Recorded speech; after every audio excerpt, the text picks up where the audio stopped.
I find that I sometimes am talking to people, and the singular measure of life for a lot of people is just longevity. Right, it's just duration.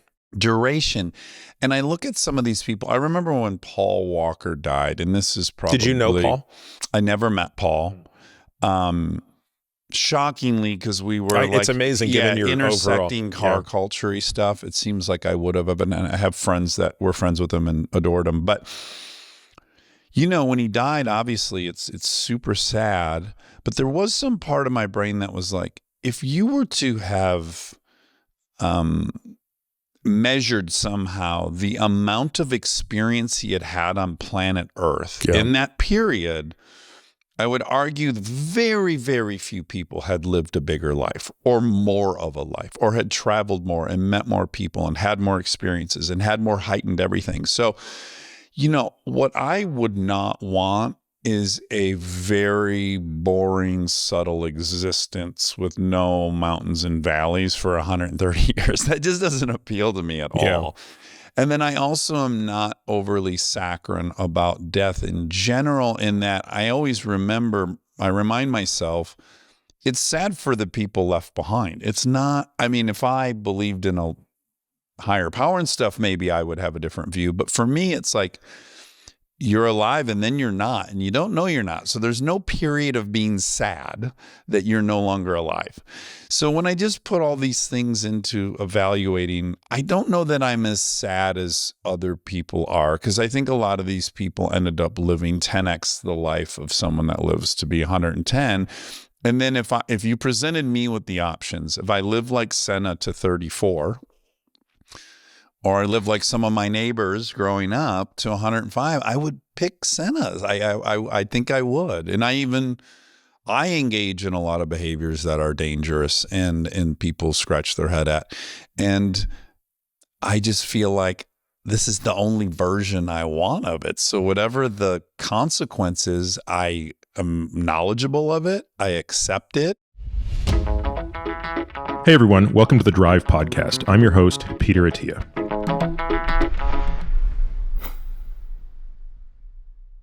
Oh, this is delightful. Yeah, man. Great to have you here. Yeah. You asked me to come do a Senna episode. I was very forthcoming and said I'm a 3 out of 10 on Senna. But the reason I wanted to do it is so that I could pry and figure out what's really going on with the Senna obsession. Yes. Yeah. And I'm curious how much you're aware of it or not. Probably not. It's probably at this point sort of like the David Foster Wallace fish in water thing. Like it's the water I swim in. Yeah. So I don't actually notice that I'm obsessed with Senna. Do you remember what year it started? Did it start with the doc? No. I mean, I remember growing up. Like, so when you grow up in Canada, for whatever reason, motorsports actually pretty popular in Canada. Yeah. And I don't know why. It might be because of Gilles Villeneuve. Right. Although I don't have any real recollection of Villeneuve. So Villeneuve died in 1982. I was 9 years old, but for whatever reason, like I don't even recall his death being on my radar. But IndyCar was incredibly popular and F1 was incredibly popular. Okay. Because you always had the Montreal race. You have Montreal for F1 and you always had Mosport. You always had the Toronto, like the IndyCar and Toronto race. Right. And because my dad was in the restaurant business, meaning he was buying beer by the truckload, and Molson was like the beer in Canada, we would always kind of like, they would give you tickets you get tickets or something like that. Yeah. And so kind of, yeah. So, and did you go to races? Yes. And Toronto was, pardon me, I was going to say, so the 80s, right, which is sort of when I came of age. I also think that there's just, I don't know, I just think there's some boys that get really into cars. Yeah. And not to say that there aren't girls that do, but I think it's a boy thing. Yeah. And like, what did you have posters of on your wall? And when it was cars and boxers. Yeah. Those were the two things I had posters of. Yeah. I didn't have boxing posters, but I loved those 80s boxers. My dad was super obsessed. You and I have even bonded over like the Tommy Hearns, the Hagler, the Sugar Ray. That whole sweet era of boxing was huge in my house. And I loved cars from the jump. My dad was super into cars. My mom and dad drag raced in high school. My mom had a record at the drag track for the Powder Puff series. Yeah, in a 68 Chevelle. So they're crazy car people. My dad sold cars. My mom worked at General Motors. My stepdad was ride and handling engineer in the Corvette group for the 84 Vet, that series. You know, I don't know what that would have been Gen a 3 or C4. Yeah. Yeah.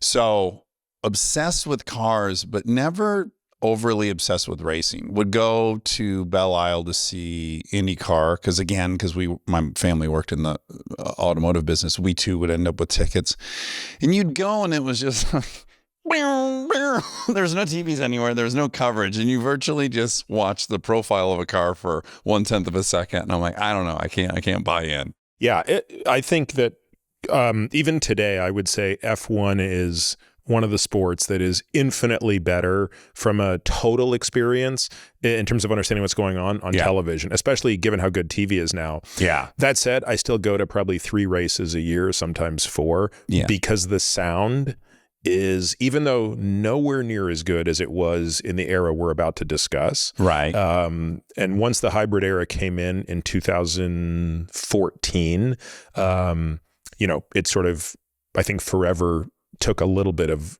what purists love about the sport away. Yeah. So I'm so late into the F1 obsession.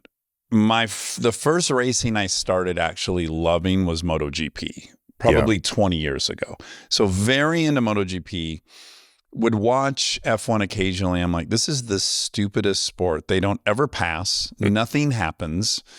And then I'm a Drive to Survive convert. Like, I watch that. Now, have you watched the last couple seasons? Yes, I've watched. Do you think it's horrible? No, I love it. Oh my God, I think you hate it. I can't stand how bad it is. Oh my Lord, what's your issue? It's boring as hell. It's like a bunch of nonsense you don't care about. What did the first seasons have that the latter ones don't have? I mean, I think that the first 3 seasons still kind of focused on the racing. And I feel like they're trying a little too hard now to make it about the off-track drama. The reality showness of it. Yeah. I think some people, there are clearly some people who, like Max. I love Max's approach to it, which is, I don't give a shit. Yeah, I'm not participating. Get out of my way. But then there's too many people who are trying a little too hard. I won't name names, but sure. You were just close to one of them recently. So the first season, I was like, hold on a second. Mercedes budget is $400 or $500 million a year. That's the first thing that really got me, where I was like, oh, this is enormous on a scale that I didn't even know was possible. Relative to NASCAR or Indy or MotoGP, anything. It's 20x the budget of any other racing. So I was like, oh, that's really fascinating. Then finding out about the aerodynamicists and how relevant they are in it, and just how high tech it is, all that interests me. I love the technical aspect of that sport enormously. What I think this show still does great is it really shows you the drama that's existing between 14th and 8th place, which when I'm watching the normal season, I'm largely missing that. Yeah. It's like I'm vaguely aware that Pierre and Ocon hate each other, but not in the way that like a whole season can give me, or a whole episode. And so I think the show's really good at letting you know how much drama is still happening below 8th place, how important it is that these teams finish in the points or to get 1 point. So it's almost like I rewatched the season now, caring about all the folks that aren't on the podium. Yeah. I don't know what changed for me. I feel like 2021, 2020 and 2021 were, I think, its best seasons, actually. With Max and Lewis. The Max Lewis season of 21 was exceptional. Perfect time for me to join the sport. The last 2 episodes of that season were 2 of the finest. The season before, I think, honestly, Man on Fire, which was the Grosjean episode, which I think was 2020. Yeah. I think one of the best single episodes ever. Obviously, for those of us that were watching that live, it was unbelievable. Again, I think, it's something we'll talk about today, right? Which is, when you're watching a sport like F1 or MotoGP or anything for that matter, like, there is a real chance a person could die.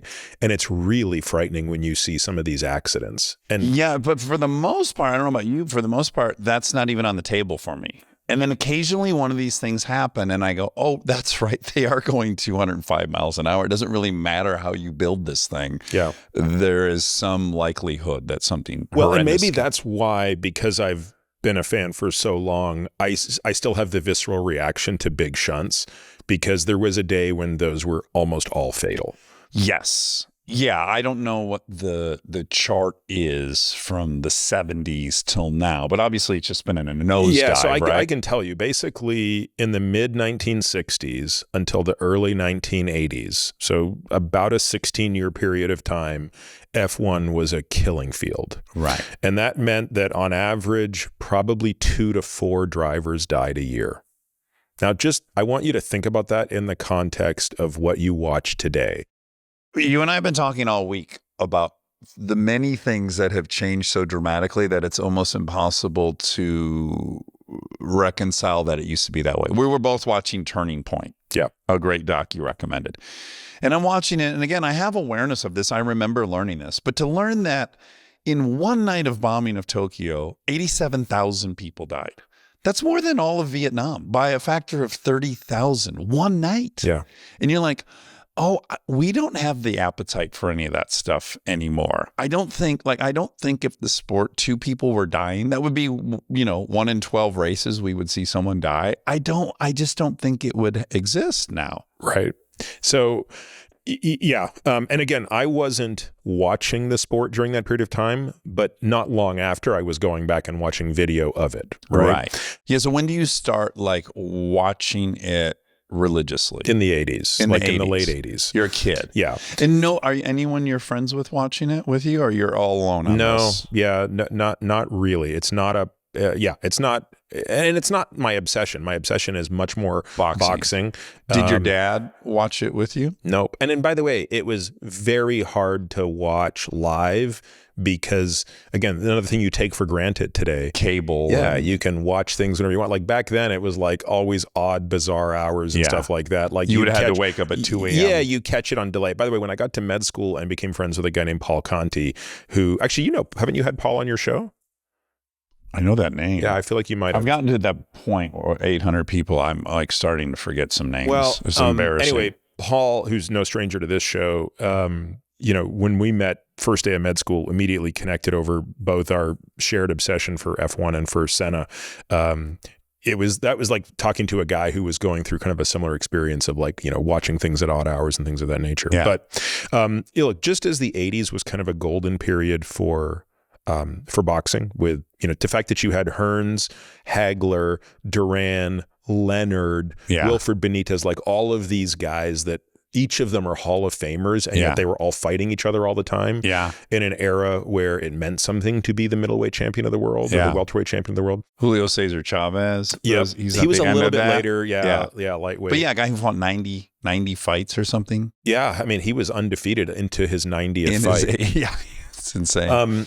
But F1 was like that as well. So when you think about the 80s, you had, Niki Lauda at the end of his career still winning a championship in the mid 80s. And then the arrival of Alain Prost, Nigel Mansell, of course, Nelson Piquet, and Senna. And so you really have this golden era of F1, I think, in the late 80s and early 90s, where it is, insane depth of talent. Yeah. Also, for what it's worth, I just think the cars were aesthetically their most beautiful during that period of time. It's not that I don't think the cars today are masterpieces. They're so tiny. If you're me and you came into the sport post-hybrid area, and now you go, I walked through McLaren through the Boulevard, and I'm like, oh, they're go-karts. They were V10 go-karts back. They were just so small. Yeah, they were 500 kilo cars back then. Yeah. But still could, with boost in qualifying, could make over 1,000 horsepower. Yeah. At 1,000 pounds. Yeah. Wow. Which is actually a really funny story that kind of brings us to Senna, right? Which is, there are many things that made Senna special, but his qualifying is the most remarkable thing. And so if you look at his record, right? So by today's standards, Senna wasn't around very long, right? There were most of the drivers on the F1 grid today have already had more races than Senna did when he died. Yeah. He died in his 161st race. Okay. So Max is only 26 years old. He's long past that number of races, right? Lewis is at more than 2x that number of races. Right. And yet Senna's qualifying percentage, right, to how many times was he on pole position in there? Nobody's within a country mile. He's 65 poles. Yeah, in 161 races. That kind of framed it for me because, again, I only know that he won 3 titles. And technically 4. I'm going to explain to you why. He had 1 stolen from him, but yeah, with the not turning around in the turnoff area. Yeah, sure, 4. But obviously Schumacher's record, Lewis's record, some of these records, it begs the question, why is this the guy everyone's so obsessed with? Because he had 10 years in? Yeah. 10 years. Yeah, died for 10 years. But when I saw that 65 poles stat, I was like, okay, that's very telling. That says a lot. But before you explain that to me, I want to know, it would appear that, and this is another thing I've come to love about F1, is P1 in qualifying to P20 is often 0.3 of a second. Usually a little bit more. Let's just say it's very tight. Within the top 5, it's the first 3 are often in the hundredths of seconds. That's right. And then maybe 6 is a tenth. Yeah. The margin is so unfathomable. People really just take a stopwatch, if you've ever taken a stopwatch, and just try to double click it as fast as you can. Yeah. And you'll start realizing how tiny a hundredths of a second, that you can't even get a hundredths of a second. I used to play this game as a kid. It was one of my favorite on the games. Casio watch. Absolutely. Yeah. Sit in class. What was your minimum? How could you get? I think my minimum was like 11 or 14 100ths. I think I could get down I can't even remember. I just remember all of us in a circle, like doing it over and over again. Someone going 0.08, and us all freaking out. But the notion that you have 10 different teams with 10 different approaches, 20 different drivers. I mean, the amount of variables on the table are incalculable.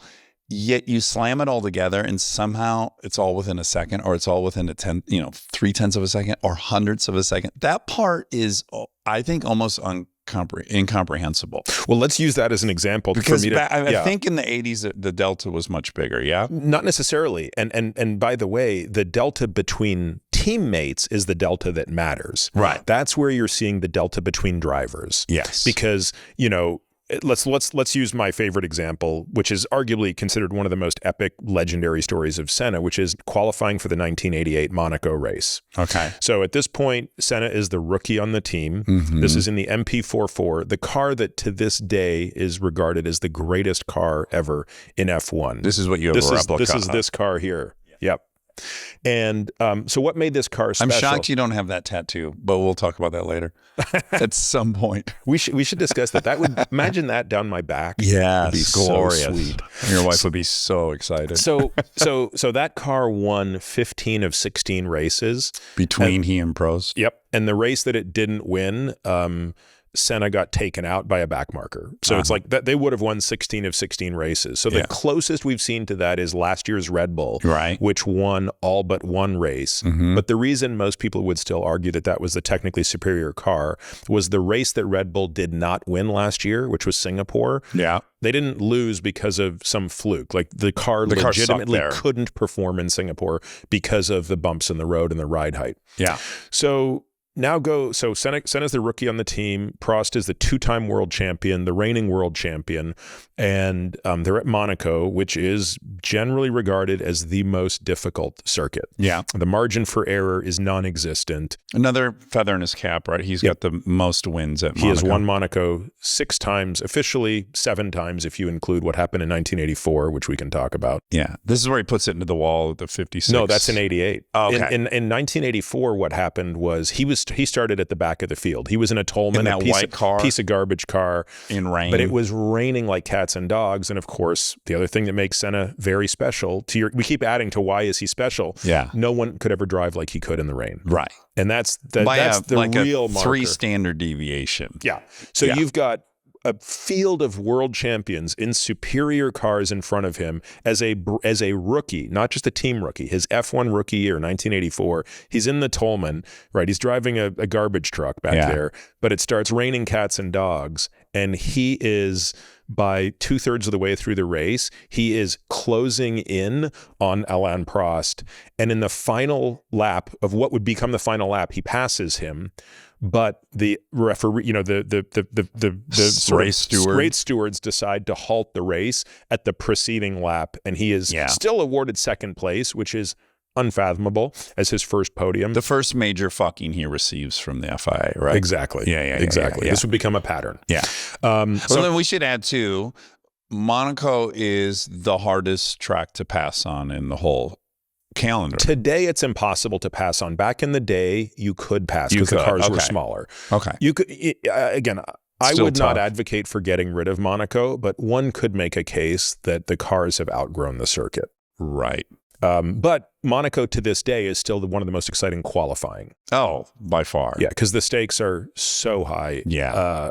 And so in 1988, Senna not only qualifies on pole, something he would do repeatedly, he does so by a margin that is deemed impossible to comprehend. Mm-hmm. Now, you have to remember who his teammate is. His teammate is arguably one of the greatest drivers of all time, Alain Prost, driving the same car. Uh-huh. And he outqualifies him. Do you know how much? No. 1.47 seconds. Wow. 1.47 seconds is a day and a consistently half. through the three qualies? Back then, quali ran a little bit differently. Okay. 1.4. Yeah, and so Senna was already on pole when he decided he wanted to go out and do one more lap. And it's the stuff of F1 lore because the lap was not captured on camera. So this was back when cameras were on cars, kind of in its infancy. But because, back then you didn't have endless amounts of streaming video, like the TV station had to decide who were we going to focus on this lap. And because Senna was already on pole, they didn't record the lap. Sure. So all you have is the timesheet, but you don't, he went this fast and, he was out of this world. So then the next day in the race, he is leading by so much that the team is telling him to slow down. Yeah, they're begging him. They're begging him to slow down. They're like, I forget exactly what there might have been 8 laps to go, and he's ahead by 30 seconds. I just recently rewatched the thing, and at the point he crashed, he was 56 seconds ahead of Prost. Yeah.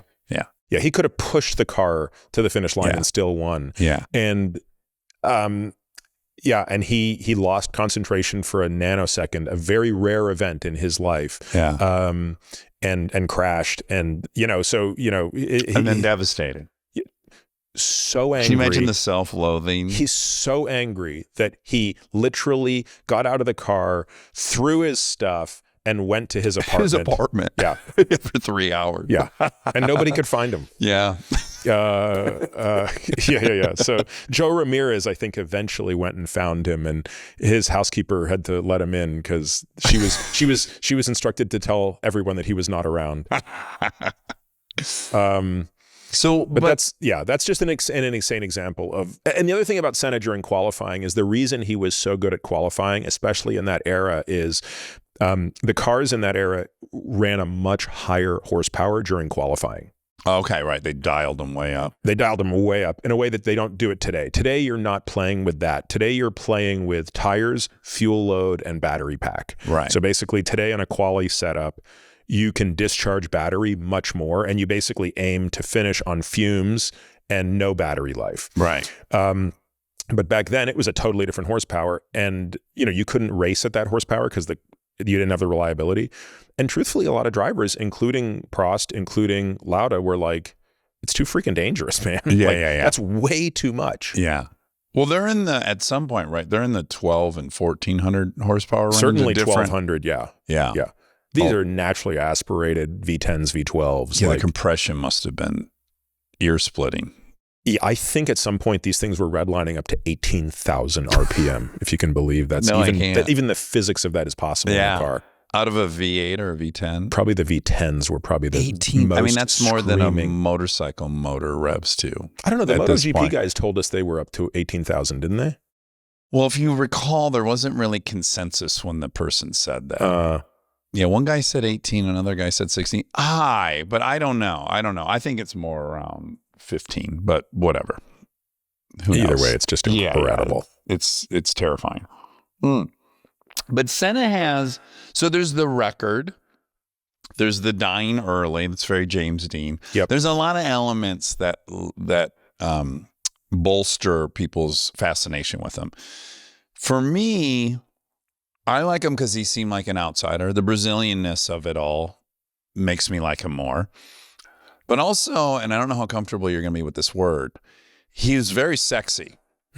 He's a very Mick Jagger kind of rock star, sexy, aloof, always like focused and not really a people pleaser.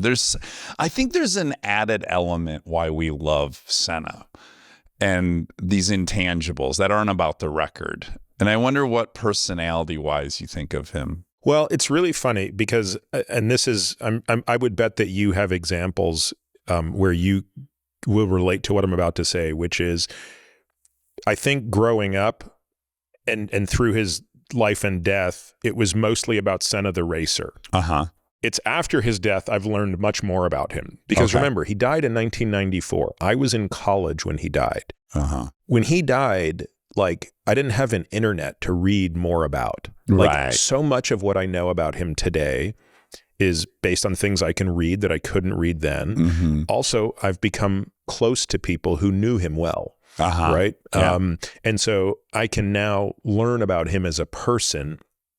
I know things about him that aren't publicly known, frankly. I've met his family, right? I know his niece quite well. I've met his brother, who is, obviously one of the few people that was there when he died in Italy that day. Joseph Leberer, who was his trainer, who was, one of the closest people to him. So in many ways, like, my appreciation for him today is tenfold what it was when I just evaluated him through that lens. The other thing that you alluded to is I didn't really appreciate, as I don't think many people did at the time of his life, what he meant to Brazilians. Oh yeah, it's outrageous. And at a time where Brazil was struggling beyond belief. Yeah. And so just to give you an example of that, like, as you know, my youngest son is named after him. Yeah. Anytime we encounter a person from Brazil who discovers that fact, it's like everything changes. Come into my house for food. Yeah. And for someone in Brazil, if you're over the age of 35 today, you take JFK, 9/11, the Challenger. That's what May 1st, 1994 was. Because the entire country every Sunday would stop to watch this. Yeah. It's not like the NFL here where a lot of people watch it. No. This was the religion. Yes. The country stops. Yeah. Everybody watches. There was a Brazilian god on planet Earth. That's right. Yeah. Yeah. In fact, and because of the religious culture of Brazil, right? It's a Catholic country, obviously. Yeah. There's so much religious symbolism. Yeah. And I think he is the closest thing to a deity for the people there. And by the way, a close second is Japan. Oh, really? Yeah. Why do you suppose? Because of the relationship with Honda. Oh, okay. So all three of his titles were in Honda-powered cars, and the engineers at Honda loved him. He was also other, as I imagine the Japanese felt entering F1. Yeah. Like, there weren't a lot of Brazilians. Well, he's one of three, maybe, Brazilian F1 Well, drivers. It's really interesting. So Nelson Piquet, who is also Brazilian, also a three-time champion, one of my favorite things to do whenever I meet someone from Brazil who's old enough is to say, we obviously got talking about Senna, blah, blah, blah. Yeah. Well, what did you think of Piquet? And they're all like, piece of shit. Oh, really? Oh, can't stand him. Because he deserted the place? Or? Yeah, he was like not proud of what he was. He was also very unkind to Senna. He referred to him as the homosexual from Sao Paulo. Okay. Although he didn't use that word. Right. You can imagine what he said. Sure. Back when you could let those rip. No problem. Still have all your sponsors. Yeah. So Piquet was very jealous of Senna because of how much Senna was loved. But Senna was loved because of how much he loved back. He was so proud of Brazil, right? So every time he wins a race, the Brazilian flag is out. Right. And he loved Brazil. And one thing people didn't know about him until after he died was how much money he was pouring into education in Brazil. Yeah, so how did their salaries back then compare to current salaries? Like what? When you adjust for inflation, probably reasonable if you were at the very, very top. So Senna was making $1 million a race. A race? Yeah. And doing 16 races a year. That's just base salary. Right. So and then there's bonus. That's not that far off from what, I mean, Max is the highest paid guy in F1 today. I believe he's making 50 million euros.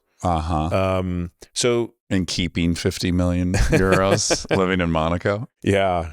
Anytime you hear their salaries, you're like, you really got to double it when you're trying to comp it to like baseball players or football players. Yeah. Senna, of course, also had many sponsors, right? Okay. So he was loaded.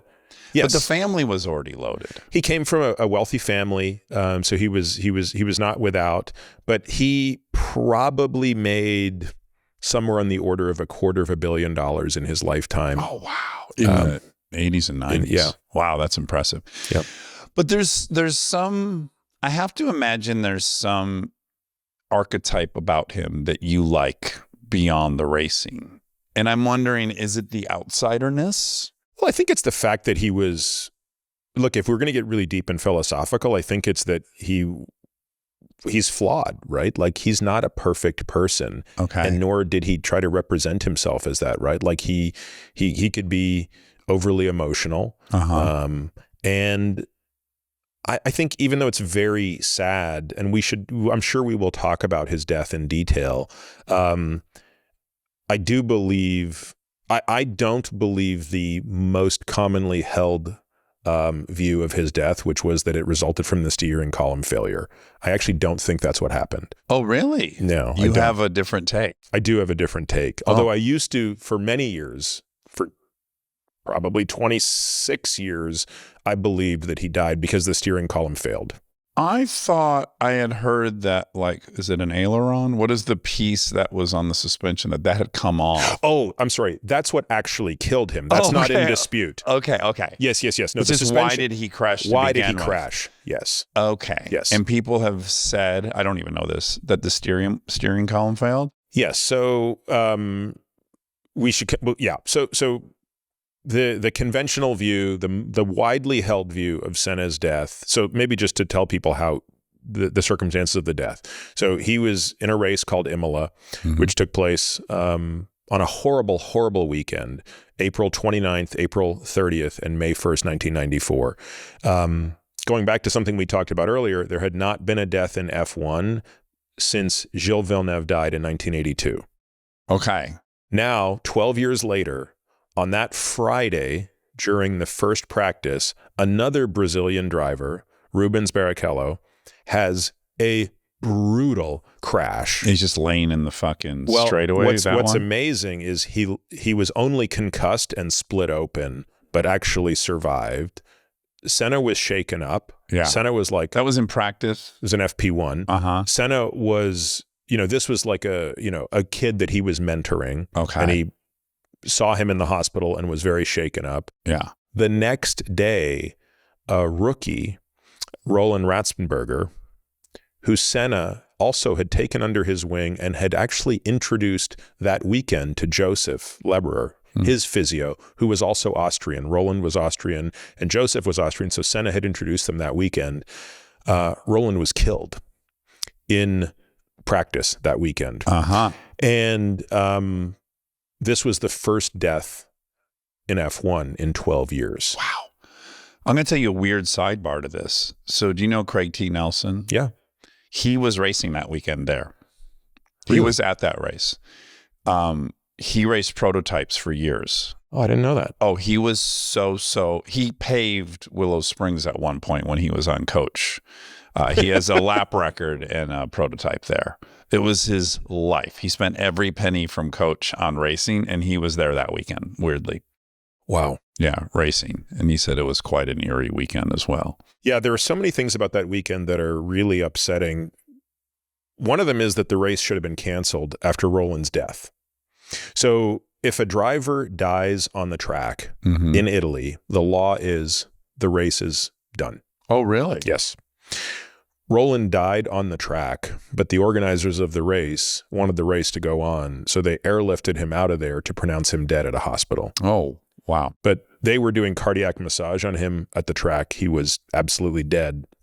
Senna, against the instructions of the marshals, got into a car, drove to where he died, and was reprimanded terribly for doing so. Joseph told me that night he'd never seen Senna more angry in the entire time he knew him than that evening, because of how pissed he was at how the marshals had been so angry at him for going to see Roland at the site of the accident. Which is a pattern of his, right? He also had gone out on P1 and kind of stood where that had happened, and that's kind of a thing he did, right? Yes, he was, this is the thing about Senna that's also kind of an interesting paradox, right? Like, on the one hand, he was the most competitive, and he did things at times, and we can talk about things where he's literally put other drivers and his own lives in danger out of pure competitive drive, and yet he would be the first person to stop and rescue you and help you if you were hurt. Mm-hmm. And, Joseph was telling me he was so angry. He said, how dare they tell me I can't go onto track to see a driver who is injured and ultimately dead when they don't care that we're driving around here. Like, in other words, don't tell me who's taking the risk. I take the risk. You don't take the risk. You can grant me this. Yeah. No problem. And so Ratzenberger dies. That should have been the end of Imola. Right? Like, Senna should still be alive. He shouldn't have died the next day because the race should have been canceled. Is it also relevant? This is race number 2 of the season? 3 of the season. 3, and he hates his car. Hates the car. He had gone to Williams thinking he was going to get the electronically adjusted suspension. That gets taken away. Right. So Senna in 1988 arrives at McLaren. He's driving for what is the best team. By the way, this is another interesting metric. I'll come back to this point, but when people say, well, you got to, just look at the stats, like Lewis has the most wins and Schumacher and Lewis have the most titles, I'm like, put all that stuff aside. There are other metrics, even if you just look at the length of life. Senna was only in the best car 4 out of the 10 years he raced. Right. So, so you always have to look at how many years was a driver in the best car. Yeah. All of these things factor into it. So Senna's in the best car in 88, 89, 90, 91. He wins 3 of the titles in those 4 years, although, as we'll discuss, he should have had 4 out of the 4. And then the tide changes. This is always the case in F1. There's a regulation change and the power shift happens. And at this point, the power shifts from McLaren to Williams. So in 92 and 93, Williams was so technically superior to not just McLaren, but everyone else on the field. And Senna wanted to go. Frank Williams, the owner of the Williams team, had always loved Senna. Always loved him. He was one of the first people to see Senna race coming out of Formula 4, all of these other lower classes. But there just wasn't a seat on the team at the time. So Williams... And he got Prost. Yes. So what happened? Specifically, I won't race. Right. With so him. Mansell races for Williams in 92, wins the title, immediately retires. Prost comes out of retirement, takes the seat for 93. Williams says, great, we'll bring out Senna. And Prost says, no way. My contract has a clause that says I'll never race with Senna as a teammate again.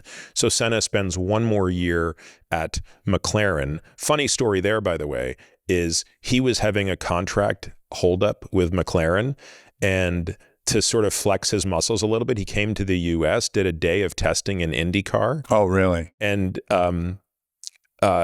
actually was driving faster by the end of his first day of testing than any of the IndyCar drivers were driving. Wow. Because that transference hasn't gone as well in the last 20 years when F1 drivers have gone to Indy. It's hard. Yeah. I mean, IndyCar is really hard. Has done well, but he didn't. He didn't win. He didn't do as well as you would have expected, given that Alonso basically won the 24 Hours of Le Mans, his first crack out there. Yeah. So, anyway, finally, Prost retires at the end of 93. We should come back to the last race of 93 at Adelaide with Senna and Prost on the podium together. Yeah. And then finally, Senna gets his wish, which is he finally gets to go to Williams. Mm-hmm. He finally gets to go to the team that has won the last 2 titles and basically will be the most dominant car for the next 4 years, although nobody knows it at the time. But perhaps unbeknownst to Senna, because the F1 that year had taken a pretty hard rule change and removed what's called active suspension, the car for the beginning of the 94 season was an undrivable technical debacle. Yeah, because they're scrambling to reinvent their entire suspension at that point, right? Right. Because they just got to ditch everything. Right. And the car, and so I've become really good friends with Damon Hill, who was his teammate that year. Okay. And I actually had Damon on the podcast probably 5 years ago, and you know, he's just such an incredible human being. I think Damon's one of the most underrated world champions in F1. Yeah. Damon won the world championship in 1995. He's the son of Graham Hill, a two-time world champion, making him one of only two father-son F1 champions. But, you know, and I've talked at length with Damon about what that car was like at the beginning of the 94 season. Damon drove it in 93, so he knew what that car was like when it was the best car ever. Yeah. And then he knew what it was like later. And Damon basically said, look, the car was goddamn undrivable. Right. It was so scary. Yeah. It was like being on a knife's edge every minute of every lap of every drive. And he said he just pulled way back. He was like, so again, maybe for people watching us who don't understand what it's like to drive a race car, the goal of driving a race car is to be at the limit of the car. Right. You're always at the limit of what the car can do. And Damon was like, you couldn't drive that car near the limit. Because it was so unpredictable. Yeah, if you got within 10 yards of the limit, the car would like flip you into another planet. Yeah. But Senna still managed to drive it close to the limit. So in the first race of that year, which was in Brazil, Senna gets on pole, which is, it's hard to imagine how he could put that car on pole, but it was like wrestling that car into pole position. Yeah. He's in pole, he's leading that race, and then with a few laps to go, he actually spins out on a corner. Yeah. Just couldn't control this thing. So next race, he again gets it on pole. It's not clear how he could put that car on pole again. Yeah. And by the way, he's got Michael Schumacher, a young Michael Schumacher, just like biting at his heels. And he's in the McLaren? Benetton. Oh, he's in the Benetton. Yeah. Oh, right. Yeah. And that was kind of the best car that year? Yeah. That was the best car that year. A lot of controversy about whether that car was cheating that year. Right. He had believed it had traction control, right? That's right. And it probably did. Yeah. It's weird that they would be able to hide that. Yeah. Oh, yeah. I know. Yeah. In that race, he's on pole, but he gets hit from behind, first corner. He's out of that race. Mm-hmm. So now we go into Imola. Remember, this is a 16-race season.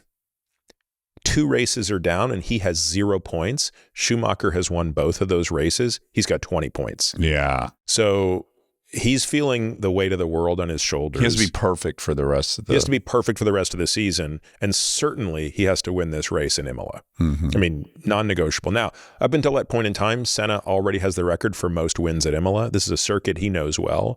It's a very hard circuit. Yeah. I actually just started driving it in the simulator a few months ago. Yeah. Kind of getting ready for my trip out there, and it's tough.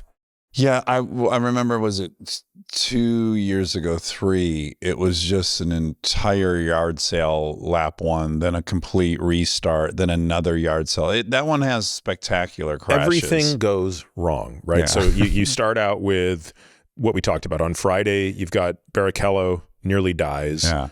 On Saturday, Ratzenberger dies. Yeah. Senna is in no mood to drive on Sunday. Yeah. So that Saturday night is Joseph's birthday.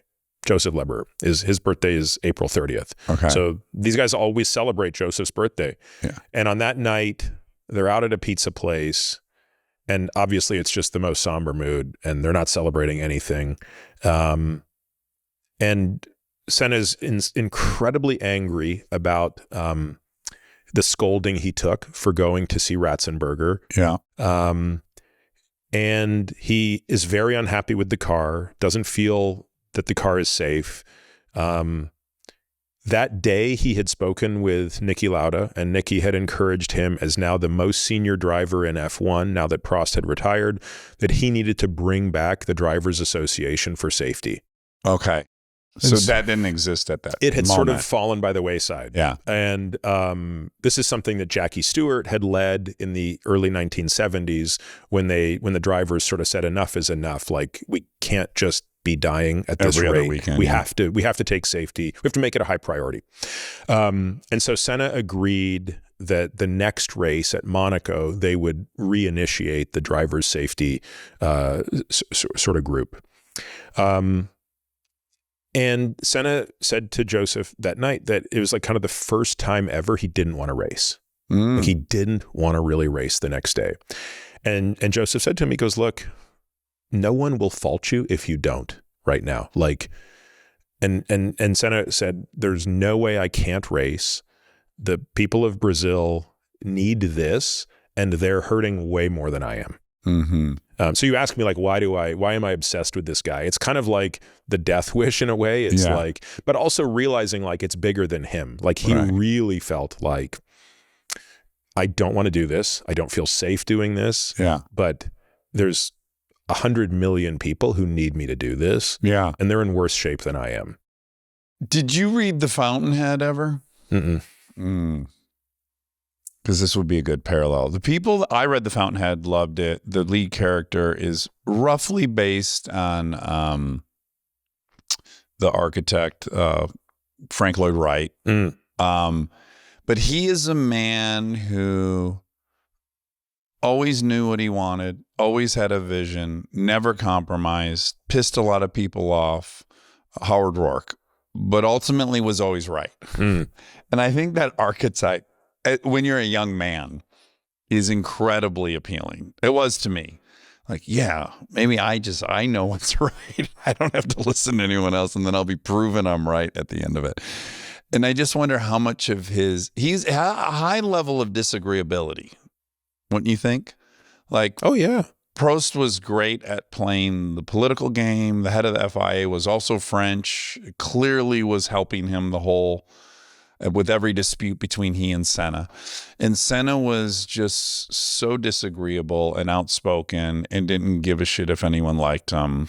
Well, is that part of his personality appealing? Yes, but also there was I'm going to win or it doesn't matter. And so Prost's nickname was the Professor. Right. And the reason for that was, among other things, he was very smart and very strategic and very calculating. And if he was in a race and he was in third place, he would think to himself, logically, I'm playing the long game here, which is I'm better off coming in third and getting my 6 or 7 or 8 points here if I don't think I can win. Right. Senna only wanted to win. Yeah. Like he would crash out of a race if even if he was in the lead, take a shot at winning. Yeah. If, he just didn't care for second, third, or fourth. Well, the Monaco incident that we already talked about, where he was 60 seconds out ahead and puts it into a wall, in his own description of that race, which is kind of appealing, is he was on a perfect drive. Yeah. Like spiritually, he was on a perfect drive. He wasn't competing against anybody else. He was competing against what perfection could be. Yeah, he was getting very close to having raced the perfect race and could feel it and could not stop pushing because it was within his touch or grasp. And so, yeah, that to see that someone is in pursuit of something that's even higher than first place is appealing as a character type. But there's some punk rockness to him that I also think is in the stew for you. I'm guessing. Yeah, look, because if you're just a record junkie, I think if you're a record junkie, you would just have to have Lewis as your favorite driver. If you're just looking at numbers, or Schumacher. Yeah, so here's an analogy, right? I don't know how much you cared for football when you were growing up, but like Barry Sanders doesn't have the records, right? He's not the leading rusher. He doesn't have the most yards. He doesn't have the most touchdowns. Yeah. He has no Super Bowls. Like by any statistic, Barry Sanders is not actually the best. Right. But my son, who's obsessed with football, and we read football books every night. Yeah. I've already explained to him 10 ways to Sunday. Barry Sanders was the greatest running back of all time. Yes. Because there are intangible factors. And he would bench factors. himself as well, just shy of a record. Yeah, didn't care about the records, actually. Truly didn't. Right. Didn't want to be in the public eye. Yeah. Yeah. He's impressive. He's the greatest running back of all time. Yeah. And even though statistically there were many, that were superior. And I think with Senna, there's a characteristic of his driving. And I do think most drivers would agree he's the greatest of all time. So I would bet that if you polled current and past F1 drivers. Do you think Max would say so? You know, it's interesting. I don't know what Max would say. Because I feel like Max would say Schumacher. Well, I know Seb would say Schumacher, and I'm close with Seb. And Schumacher, we must acknowledge, is on another planet. Yeah, look, I think you could make a case that the three greatest of all time would be Senna, Schumacher, and maybe Max. Yeah. We might be getting to the point where we can start to say Max is in the top three. I mean, again, it's hard. I'm new to it, so of course I'm intoxicated with the flavor of the day. But Max, to me, and when I watch different documentaries or learn the history of other drivers, he definitely is ahead of everyone else. I mean, there's a kid who came in a week after his 17th birthday, won a race at 17. I mean, that's inconceivable. Yeah. And of course, it's hard. You know, I struggle to figure this out myself because, like, where does Fangio belong in all of this? Like, it's not just that he won 5 titles. It's, are you judging a driver against his peers? Because if so, Fangio was really, I mean, 5 titles in 4 cars. Right. It didn't matter what car you put him in. He was going to win the title. Well, this becomes the same challenge as evaluating boxers. Because you really have to look at who they were fighting, right? Yeah. I think Ali gets such a huge bump when you think about how formidable Foreman was at the time. Or these battles Fraser, he had with Fraser. Like Fraser was Mike Tyson. Like you put Mike Tyson and Fraser in a ring, I don't know who wins that fight. They're the similar. So yeah, the fact that this dude probably took on 2 out of the 10 best heavyweights of all time repeatedly, I think is relevant. Yeah. Whereas a lot of these guys didn't really have but if you just evaluate them on physical prowess, like the further we get down, the evolution of athletes is such that they are clearly getting better as time goes on. I think, you know, yeah. So it's really, it's always hard to sort of have that discussion about like who's the greatest. Now explain some of these kinks he has, because I do end up coming across videos all the time where people are pointing out that like Senna had this very unique habit of stabbing the gas. Yeah. Which to me seems completely counterintuitive to what you'd want to do. And I'm curious, like, if you know what his rationale, what was that getting him and how unique was that?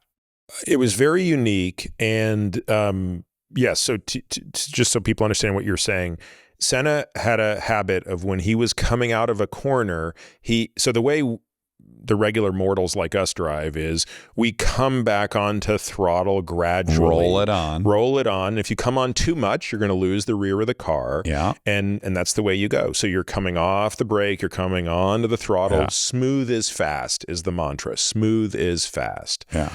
And if you look at the telemetry of Senna, because of course in race cars, you're measuring to the millimeter and to the PSI exactly what's happening to each pedal. Senna did something very different, which is when he came on throttle, he was stab, stab, stab, stab, stab, stab, stab, and then on full. Yeah. So it was hypothesized that this was done because of the turbo lag. Revving the turbo up. Yep. So you would get rid of the turbo lag and he would get back to full power quicker than everybody else. Right. So he was just like keeping it activated until he went full power. Keeping the RPMs as high as possible such that when he got back to full power, there was no lag and he was gone. Yeah. And so people actually hypothesized that he would struggle when they went back to naturally aspirated cars. And here's the weird thing. He kept doing it and he didn't struggle. So, you know, that's one of the things I don't think I have a great explanation for why he was doing it. Other than he had clearly always been doing it. Like this is how he drove karts. Yeah. If his results were different, it would be so obvious. It's just not a good strategy. Right. But somehow it worked. Yeah. His car control really was remarkable. And that's one of the beautiful things about that era of F1 is the cars were so much harder to drive. Yeah.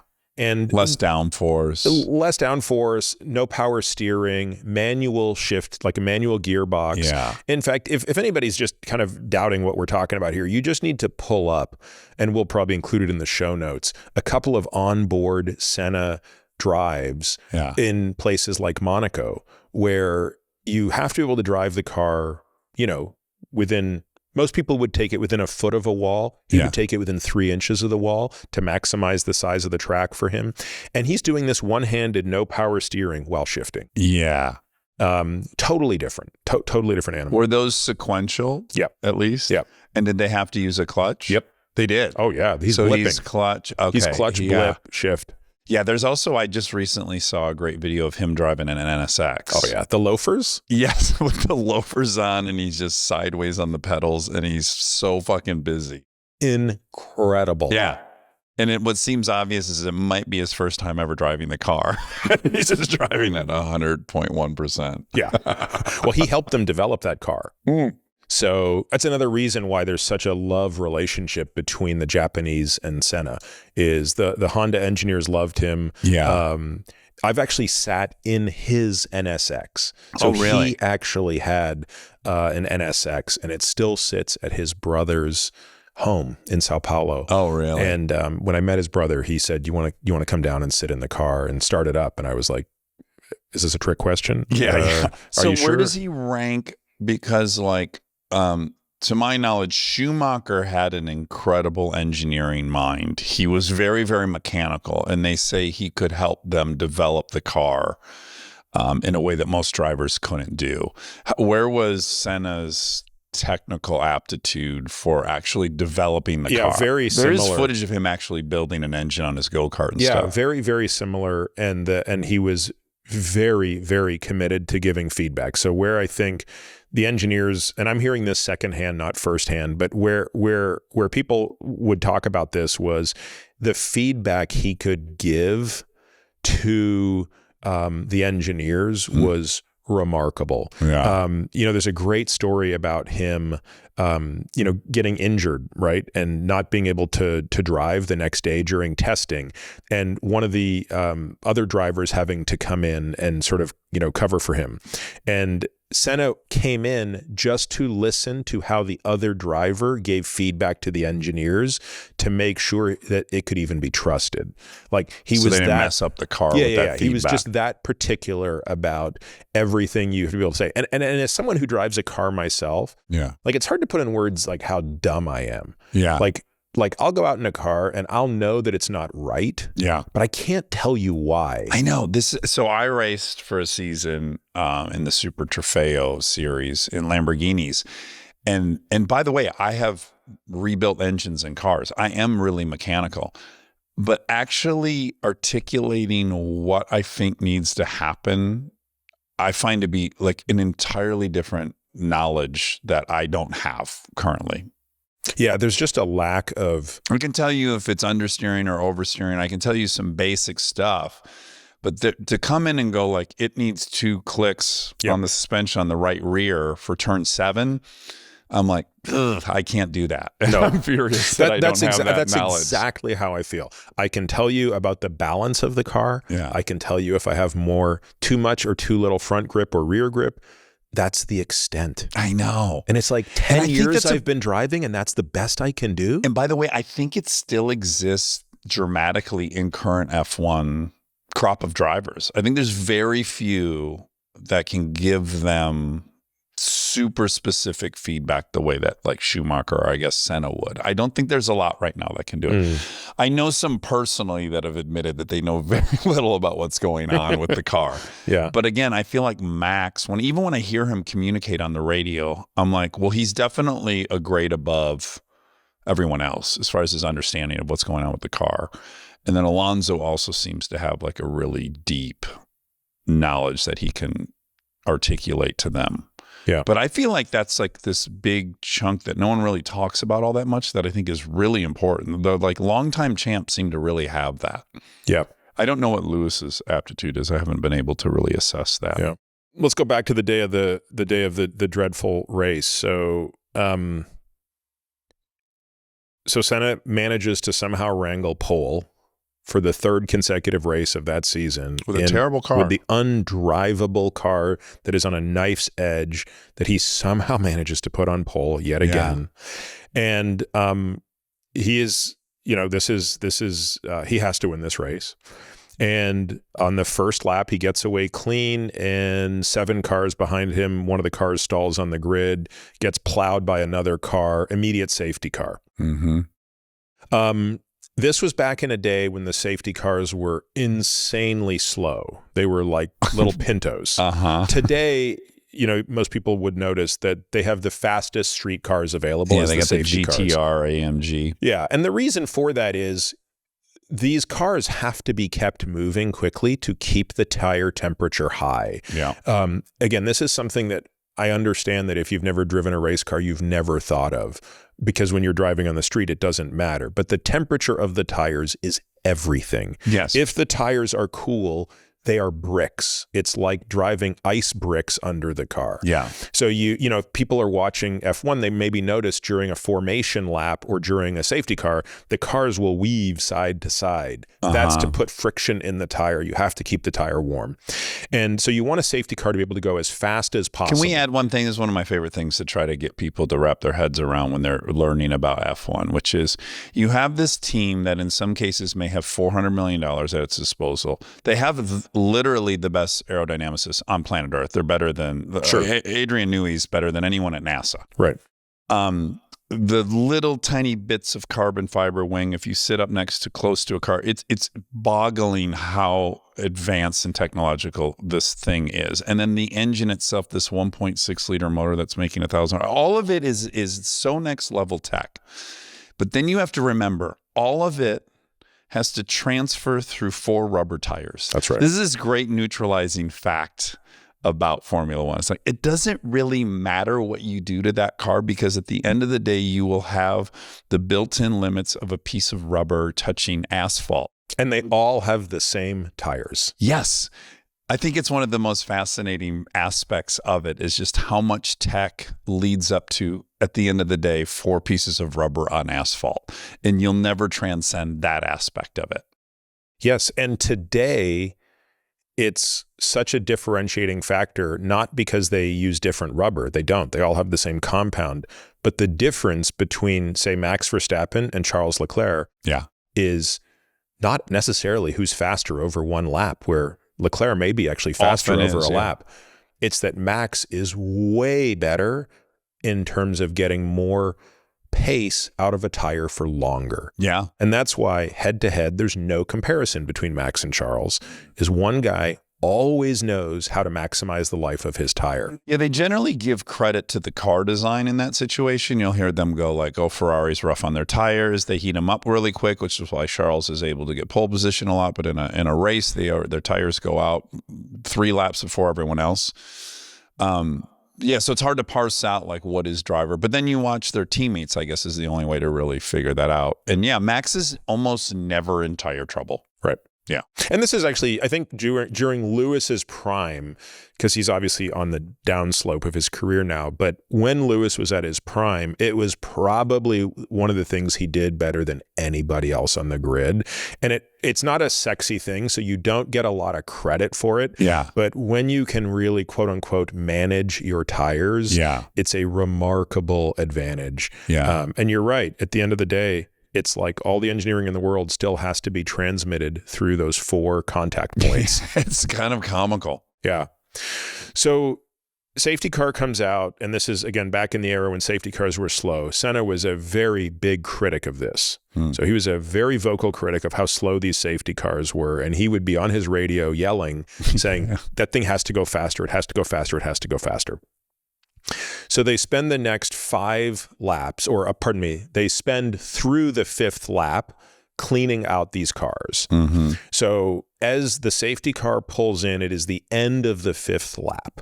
Okay. So the 6th lap is the first flying lap of the race. On cold tires on at this cold point. tires. Yeah. Now, there's another important concept that needs to be explained, which is the fastest lap of the race. It's always documented. Today, a point is actually given for it. For qualifying. No. In the race. The race. Yes. In the race, the person who does the single fastest lap gets an extra point, provided they were in the top 10. Yeah. Back in the 80s and 90s, they weren't giving points for it, but it was still noted. You can still go back and look up any race and say who had the fastest lap. Yeah. it shouldn't be surprising to people that the fastest lap is almost always in one of the two or three last laps of the race. Yeah. Why? Because the cars have the lowest amount of fuel. So to put this in perspective, also they're not conserving anymore. Yeah. They're all out. So a car today might weigh 700 kilos. So they're much bigger than they were back in the day, but they start the race with 100 kilos of fuel. So just give you a sense of how much of the weight is fuel at the beginning of a race. So at the end of the race, they're down to 2 kilos of fuel or 1 kilo of fuel. So think about the relative change in weight. And obviously that's why if you look at any race over the last 20 years, the fastest lap's going to occur in the last couple laps. Yeah, it's like almost 15% reduction in weight. So here we do flying lap number 6, first flying lap of the race, and Senna is off like a dart. And to put that lap in context, a couple things stand out to me. So Damon Hill explained this to me in great detail. The curve where ultimately Senna would die on the 7th lap is called Tamburello. It's a curve that no longer exists at Imola. It's deemed too dangerous. Okay. There were too many bad accidents there, Senna's being the final and most deadly. It's a high speed. It's a very high speed left-hander. Okay. And it's an all-out corner to death. It's today a chicane, which means they have slowed it way the hell down. Yeah.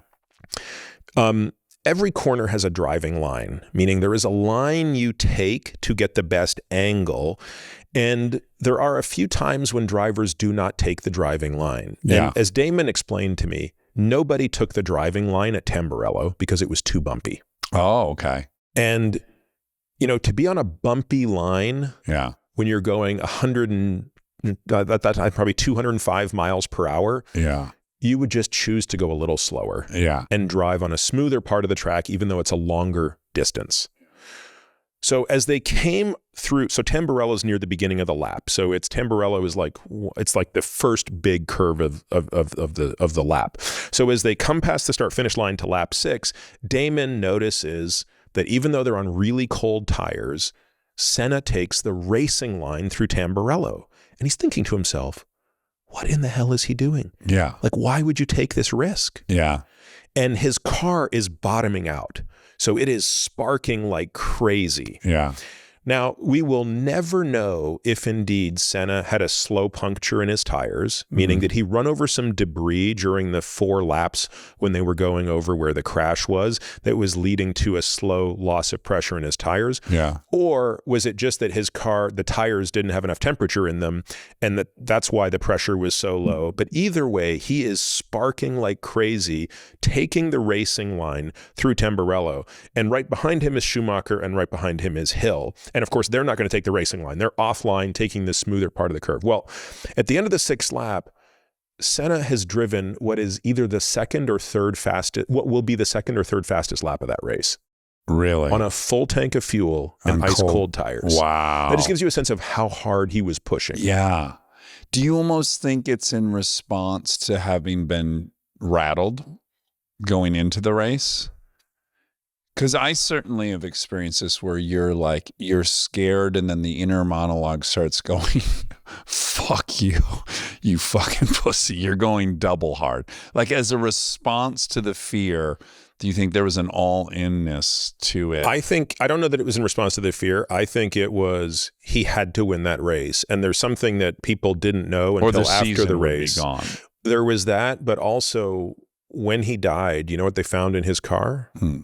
An Austrian flag to honor Ratzenberger, who died the day before. So he always carried a Brazilian flag in his car every race, and he would wave the Brazilian flag. And he wanted to win that day, not just because he needed to for his season, but he wanted to be able to wave an Austrian flag for Roland. Fuck. So I don't think there was any way he was going to lose that race. Yeah. He was going to win that race at any expense.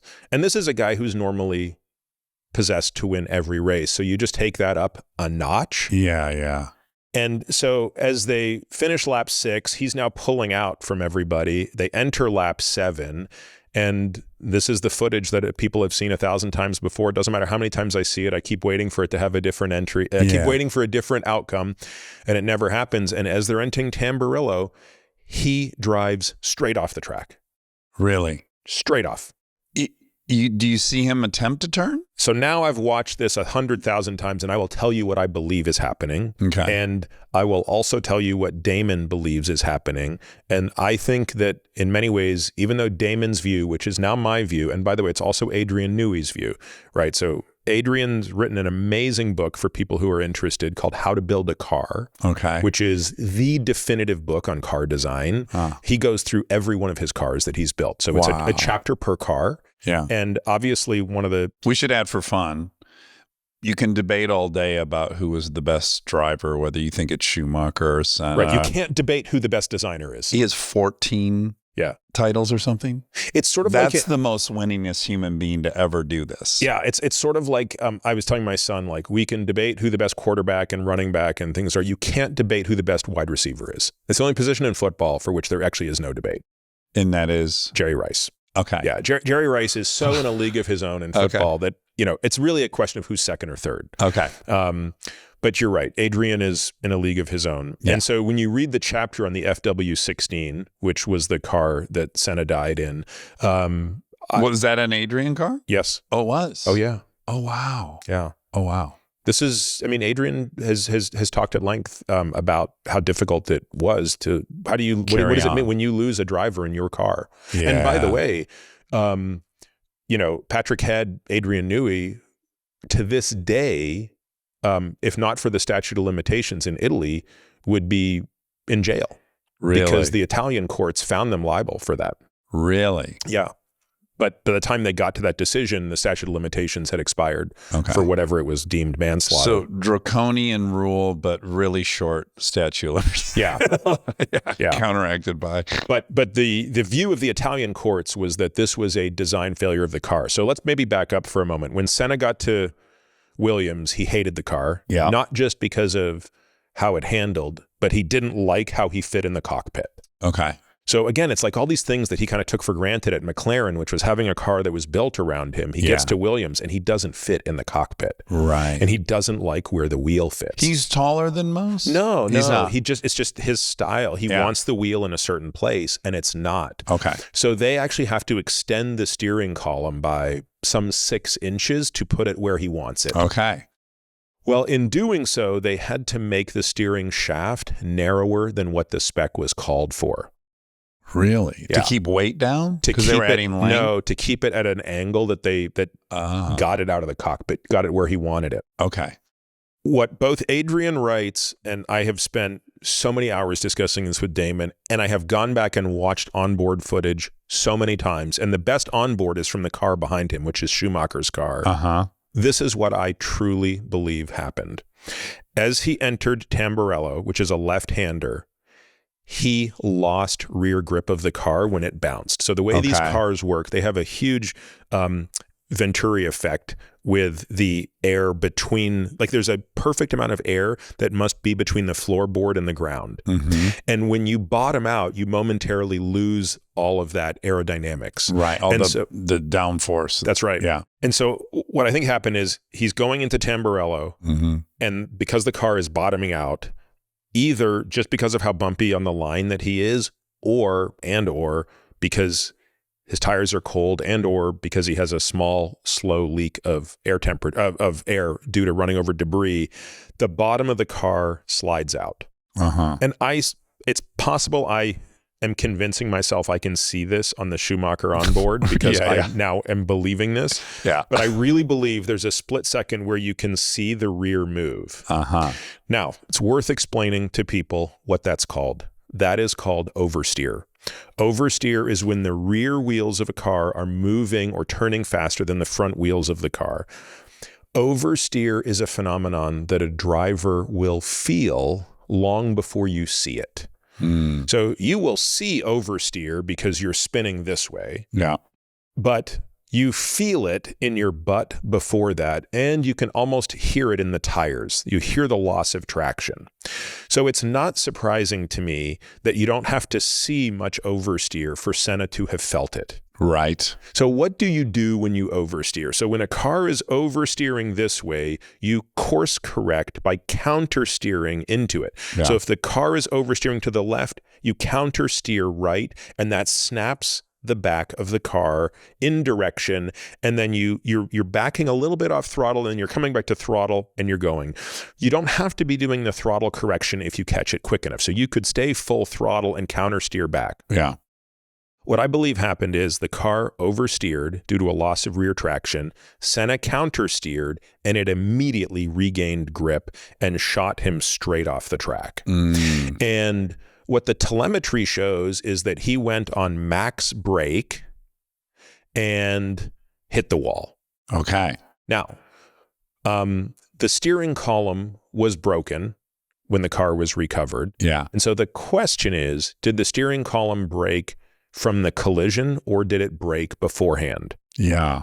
It's very hard to know, but if you look at the lights, and I have the steering wheel that he used the day before in qualifying. So I actually have the steering wheel, so I can see what the lights were. And if you look at the video of the lights, you can see that he was counter steering before he left the road. Now, I have heard very confusing reports. Some say that the wheel had no torque in it when he left the track. And that would certainly suggest that the wheel was broken, that the steering column was broken. Yeah. But what you don't see is you don't see him turning the wheel. Also, just the odds, even though it was a smaller diameter than it was supposed to be, the notion of torque breaking through steering a steel rod seems really unique and weird. Like there would have to have been some metallurgical issue with the piece of metal to begin with. I don't think in a million years he could turn it hard enough to snap. Well, and he wouldn't be at that point, really. It wouldn't be that. It's a delicate move when you're counter steering. It's not hugely abrupt. But again, if it were the wheel braking, you would see his hands doing this as he's going straight off, and you do not. Yeah. Also, perhaps some unintended, the front wheels could go in any direction that they wanted. So he hits the wall. Oh, gosh, I'm blanking on the exact speed that he hits. It's in the ballpark of 150 miles an hour by the time he's in full brake. So he's fully braking on the way to the wall. I didn't see Tamburello for the first time in person till 5 years ago. It was my first time going to Imola. And to see the wall that he hit after watching that crash 87,342 times, I was blown away how much closer it was than I would have expected. Really? On the TV, it looks really far. And that's where you sort of lull yourself into a sense of, oh, God, I just can't believe he wasn't able to slow himself down enough that it didn't matter. But it turns out there's a ravine right behind Tamburello. And so Senna had many times petitioned for the wall of Tamburello to be moved out. One of his best friends, Gerhard Berger, had crashed there nearly fatally a couple of years earlier in '91 in the Ferrari. And they were like, we're going to abort this race if you guys don't move the wall out further. And then they said, we can't move the wall. Like there's a ravine there. Right. So they the drivers were like, all right, well, I guess we have to keep this wall here. And what was the surface of the wall back then? Was there anything to nothing? Concrete wall. Just a concrete wall. Yeah. Nothing by today's standards of F1 safety.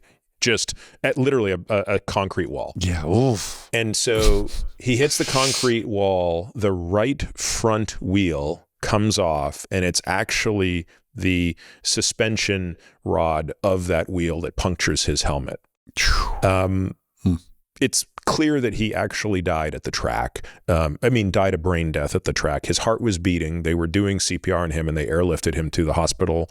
And he was not pronounced dead until that night with a beating heart, but brain dead. I think, I've talked with Joseph about that as well as when Joseph got to the hospital, Sid Watkins, who at the time was the medical physician of F1. How good were those guys? Sid was. I'm always trying to figure that out. Yeah, no, Sid was the real deal, and he was a part of F1 in the 70s. He was certainly a part of making F1 safer. I think Bernie Ecclestone brought Sid Watkins in to F1 in the late 70s. And he had done a lot to improve driver safety. The drivers had enormous respect for him. Legend has it, although, again, Sid is no longer alive, so I don't know if this is true, but there's an interview where Sid talks about how the night before the race, he and Senna were talking, and he told Senna, "You should just retire. You got nothing left to prove." This is after Ratzenberger had died. He could tell Senna was distraught. He said to Senna, "You should just retire. Let's you and I both retire and go fishing." Yeah. And Senna said, "I can't." And so when Joseph got to the hospital, Sid was walking out of the ICU and didn't say a word, just looked at Joseph, but didn't say a word. And that's when Joseph knew he was dead. He went in to see him, and, he said there was not a scratch on his body. Really? Not a scratch on his body. So this, other than obviously the head trauma. And where'd it go through his helmet? It's not clear. Fortunately, there are no images of it. This is one of the nice things about it, is nobody's ever taken a photo of his body in this. We don't know, God knows what happened to that helmet or anything like that. Yeah. So I don't know what part of the helmet was punctured. But I know this. Sid said that when he arrived at the body and they pulled him out of the car, he knew he was dead. He knew that this was an unsurvivable head trauma. And I can tell it's heartbreaking to you that happened. What is your overall assessment of athletes dying? What is your relationship with that? Because I have a very specific compartmentalized view of all that, and it may seem sociopathic on some level. Well, I can imagine what you're about to say, and I don't know that I would push back on it. Look, let's take a step back and think about things, right? You alluded to this earlier. There's something about James Dean and Marilyn Monroe and JFK that creates a legend status in them. And part of it is like they died in their prime and they were at the peak. Yeah. And we never saw them get old. We never saw them decline. They didn't have to adjust to a non-exciting life. That's right. They didn't have to fight. And Senna was truly at his best. So he died at the third race into the 94 season. Most observers, myself included, would say Senna peaked in 93. Like his best season, even though he didn't win the championship in 93, he was in a very inferior car, still managed to win 5 races and give us some of the most heroic performances we've ever seen, including Donington. And so when you have a person who dies at their prime, doing the thing they love, there's a part of you that says there are worse ways to go. The context is such that it is sadder than I think it would normally be, in that one guy already died, another guy almost died, and he had those reservations about driving. That complicates my, verdict on the whole thing. But in general, I find that I sometimes am talking to people, and the singular measure of life for a lot of people is just longevity. Right, it's just duration. And I look at some of these people. I remember when Paul Walker died, and this is probably... Did you know Paul? I never met Paul. Shockingly, because we were it's amazing given your intersecting overall, car culture-y stuff. It seems like I would have, and I have friends that were friends with him and adored him. But when he died, obviously it's super sad. But there was some part of my brain that was like, if you were to have measured somehow the amount of experience he had on planet Earth in that period, I would argue very, very few people had lived a bigger life or more of a life, or had traveled more and met more people and had more experiences and had more heightened everything. So, what I would not want is a very boring, subtle existence with no mountains and valleys for 130 years. That just doesn't appeal to me at all. And then I also am not overly saccharine about death in general, in that I remind myself, it's sad for the people left behind. It's not, if I believed in a higher power and stuff, maybe I would have a different view. But for me, it's like, you're alive and then you're not, and you don't know you're not. So there's no period of being sad that you're no longer alive. So when I just put all these things into evaluating, I don't know that I'm as sad as other people are, because I think a lot of these people ended up living 10x the life of someone that lives to be 110. And then if you presented me with the options, if I live like Senna to 34, or I live like some of my neighbors growing up to 105, I would pick Senna's. I think I would. And I engage in a lot of behaviors that are dangerous and people scratch their head at. And I just feel like this is the only version I want of it. So whatever the consequences, I am knowledgeable of it. I accept it. Obviously, a family complicates that.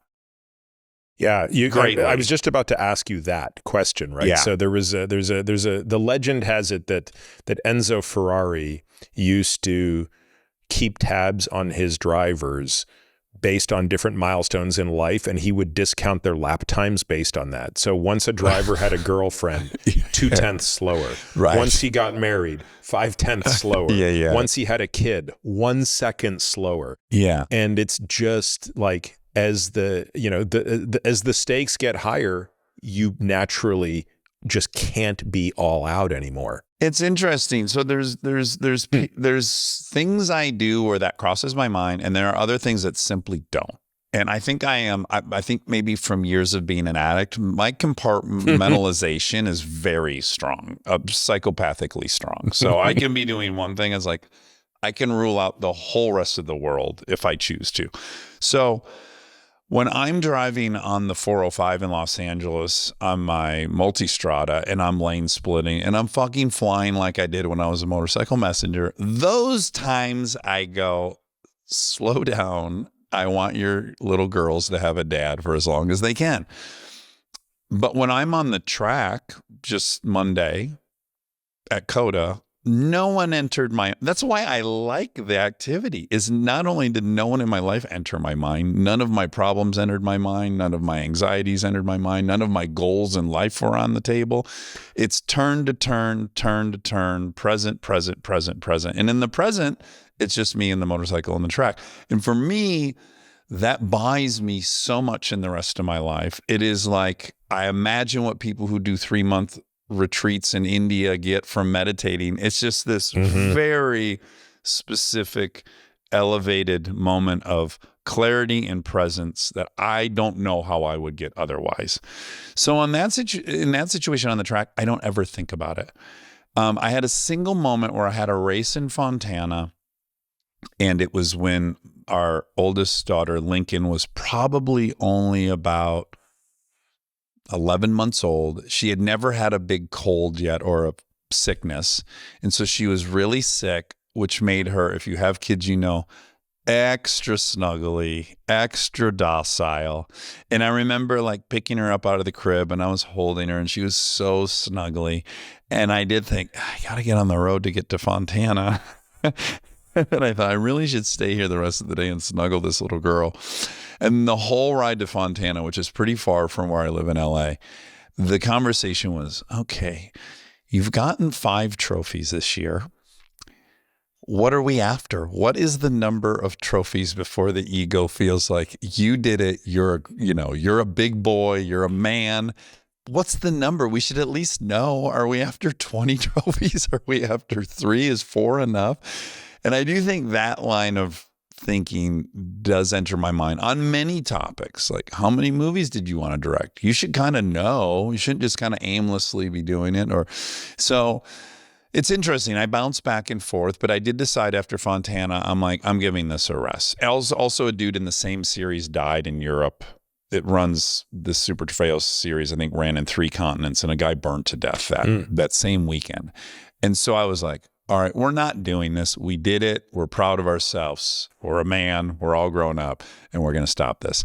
And about 2 years ago, I was like, I think I'm ready to race again. So it just changed. What's your analysis while you're? Well, I mean, I think, I completely hear that argument. And yes, Senna lived 10 lives in his 34 years. Mm-hmm. And not only that, I mean, he's one of the few people who still matters in his death. Yeah. He truly matters. Yeah. Meaning you almost don't go through a single telecast of a race currently where you don't hear his name once. Yeah. And even beyond just that, in terms of what he stood for still matters. If you look at the Senna Foundation, right? So right after he died, well, before he died, he had spoken to his older sister and said, you know, I really want to get more formal in my giving, because up until that point, he had just been very quietly giving, mostly to education, right? Okay. Mostly because, as you can understand, the poverty in Brazil was so significant at that time. But he said to his sister, Viviane, I want to make this more structured. I want to create a foundation where we do this right. And of course, he would go on to die very soon after that, but his sister honored that wish. And now the Senna Foundation, which has probably given over $500 million really to education in Brazil, is one of the most important foundations. Yeah. And so in that sense, like, he does live on. Yeah. He lives on in the sense that, you know, anybody who thinks about this sport knows, like, what greatness was, right? Even if you don't like him, like, believe me, I have a friend who doesn't even really like him that much. It's hard to be friends with him sometimes. No, I'm just kidding. But, like, you know, he's adamant that, you know, Lewis is better than Senna. And he sort of has a negative view of everything Senna. He's like, he thinks of, you know, Senna was horrible when he crashed into Prost in Suzuka in 91, or it was 90 actually. But that said, like, you know, his impact on the sport is forever. The other thing that's worth mentioning, and I don't think anybody would dispute this, his death did change the sport forever. The sense that it changed safety instantaneously. It's not that he was the first driver to die. And you could even argue that there was a comparable death in the 1960s when Jim Clark died. Jim Clark was the reigning world champion when he died in 1960. In 1967, I believe. But the death, you know, first of all, he died in a Formula 2 race. Back then, drivers would drive all series. It wasn't just like, even if you were an F1 driver, you still drove F2 to pay the bills. Like, really? The sport was so much smaller back then, right? Yeah. So Jim Clark actually died in an F2 race, but it wasn't seen by the world. Like, by the time Senna died, the sport was much bigger, and it completely changed everything. Meaning the sport got so serious. It was like Earnhardt dying in NASCAR. That's right. You get a Hans device immediately. Yeah. Although, wasn't the Hans available before Earnhardt died? It was available, but it wasn't mandatory. It was mandatory, yeah. And Earnhart refused to wear it, right? They all did. They're like goalies that wouldn't wear a face mask. There's, again, this male pride macho-ness. Yeah. And a Hans would have saved him. He had a basilar skull fracture. Yeah. So upsetting. You know, it's interesting. There's a really eerie interview of Dale Earnhardt the day Senna died, so it's May 1st, 94, and Earnhardt's being interviewed having won a race, and they're like, hey, you know, we just want to take, even though it's NASCAR, totally different series, like, hey, we just want to, you know, acknowledge Senna's death. And, you know, Earnhardt said a lot of nice things, and he loved him too. Yeah. So he seems to be very unifying in people's love. Yeah. So I think about, dare we talk about, because I think what's really, it would be incomplete to say it's all statistics based, because it's not. And so I think dare we say in public why we both aren't drawn to Lewis. I wonder if in exploring that it would reveal why we like the ones we do. I mean, it's all different for me, right? Like, obviously I have a very close personal connection to Sebastian Vettel. Yeah. And also I had stopped paying attention to F1 after 1997. Okay. So in 1997, Jacques Villeneuve, also Canadian, and the son of Gilles Villeneuve. So I, grew up paying a lot of attention to Jacques Villeneuve because he was racing IndyCar before he went to F1. And so when Villeneuve won the title in 97, I was in medical school. And that was kind of a period of my life when I just decided, like, I'm going to start paying more attention to school than sports. Like, I stopped watching football.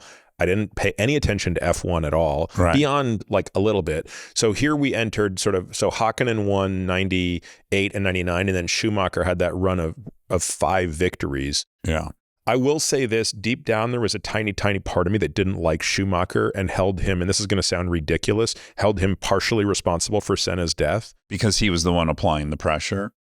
And he was driving a car that I felt was illegal and Senna believed was illegal, right? So Senna also believed he was outrunning a car that had traction control when his car was undrivable. Yeah. But we must also admit, Senna had gone to Williams to drive a car that was going to have a huge technological advantage over everyone else. So it was like anyone would have used whatever. Yeah. But the difference is active suspension was fully legal. Williams just had a better... Sure, yeah. Although, it's really interesting. If you go back and look, the active suspension of Senna's car in 93 was probably just as good as the Williams. The reason the Williams car was so dominant was it had the Renault engine that was incredible. Okay. And the Honda engine in 93, the Ford Cosworth engine was nowhere near as good that year. Okay. And so Senna, again, because he still managed to win 5 races in a season where his car was clearly outclassed. But the point is, everybody could have active. It's just McLaren and Williams had a better active than everybody else. Williams also happened to have the best engine by far, so it was hands down the best car. But the detuning of the active was hardest on them to recover.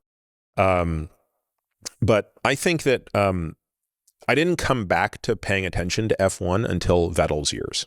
Okay. So Vettel won his first title in 2010. So he won 4 in a row. Also Adrian Newey's cars, right? So 10, 11, 12, 13. And then what happened is you had that huge rule change into 2014, and that created the new... So every time there's a rule change, right, that's typically when you create a new dominance, and that's when the dominance shifted from Red Bull to Mercedes. Yeah. Before it's now coming back to Red Bull. Because they nailed the engine, right? They nailed the engine. Absolutely nailed the engine. And Red Bull spent the next 6 seasons with a lawnmower engine. Yeah. And then it was only in 2020 that they got the Honda back. And then by 2021, Max wins, even though Lewis actually has a better car in 21. He does.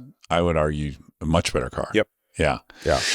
If I had to say, first of all, what I like about Lewis is something I also like about Senna, which is this is an outsider.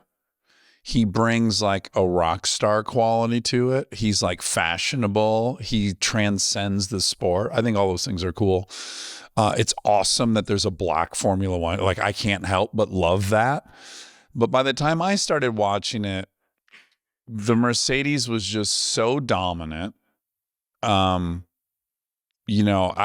think, and Alonso was someone who came out last year and said this publicly, which is like, you have to kind of evaluate these people by, did they win first against their teammate or did they win first against another team? For Alonso, it's more significant if you win against another team. And if you just look at where Mercedes was finishing all those years, it's 1-2, it's 1-2, it's 1-2. And the fact that Lewis was complaining last year that the Red Bull was so dominant when in fact there's just reams of data of him qualifying 1.4 seconds ahead at certain times of second place, Max was the underdog. Like when I entered, it was just very easy. Well, this dude's won 7 years in a row. I don't want to see that again. And the car is so significantly better. It's not, it's not even remotely fair. I would come to learn it's never remotely fair. But at that time, I was shocked with, Well, this is an interesting point, though, that people ask me a lot about, which is what's the difference between F1 today and F1 in the 80s? And one of the biggest differences is F1 has always been a sport about the limit of mechanical potential and the limit of human potential, and how do you merge those? But the difference is in the 80s and frankly into the late 90s, or at least the mid 90s, the balance between driver and car was about 50-50, just to put a stake in the ground, meaning it was 50% the car and 50% the driver. That's unimaginable right now.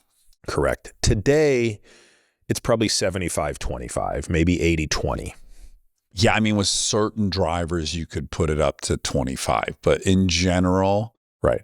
In other words, the difference is if you put Max into the Alpine car today, he wouldn't win a race. He can't win. He can't win a single race. No.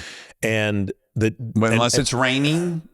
Right. But here's the point, right? You go back into the 80s, Senna's in a Tolman that first year, and he basically wins Monaco. Schumacher's originally in the Benetton car, which is not competitive, and he's podium. Well, but he eventually did win in that. But if you just go back and look at how much Senna was able to do before he got into the McLaren perfect car, right? Before he got into the perfect car, he was still clobbering it. Yeah, not every race, but there's also there's another set of variables which I think made the racing back then more fun too. Is that the reliability was an enormous factor too. Huge. So like you could have the best car, but every car is going to DNF 2 races a season because the reliability just wasn't there. So that threw things into a much more unpredictable.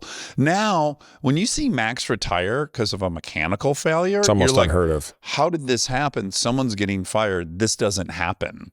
Right. But back then it was like every 3 races you lost a handful of cars, grenaded their motor, and did all kinds of stuff. Yeah. So that made it more interesting. I think it's and again, like you look at the Doningtons, right? You look at these races where Senna's ability to drive in the rain was just so magical. There's a few dudes in MotoGP currently that are that way. It's like it starts raining and you're like, okay, Jack Miller, you're up. You're going to destroy today on a way less competitive bike.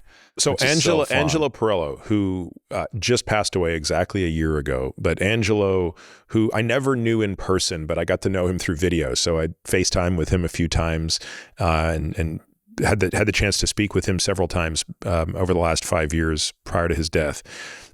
Angelo was the team principal for DAP, which was the premier karting team of the 70s and 80s. So Senna and another guy, Fullerton, were sort of the 2 biggest names in European karting in the late 70s and early 80s. And I remember him saying that as good as you think Senna was in an F1 car, he was even better in a kart. Really? He said he was so good in a kart and so good in the rain that when it was raining, he would usually try to petition the marshals to cancel the race and just give Senna the trophy. He's like, why bother ruining the karts today? Yeah. We know who's going to win. Just give Senna the trophy. Yeah. And then, of course, they would say no. Pack it up. They race. Senna would win. I mean, would double lap everybody. Yeah. And it is a cool aspect. Yeah. And that's, I'll say this, like as a really, really lousy driver, it's hard to put in words how much more difficult it gets in the rain. Yeah. I immediately go straight to the motorcycles because when I watching MotoGP and watching them in the rain and admitting to myself, they're turning faster lap times at that track than I can on dries. Yeah. Is so humbling.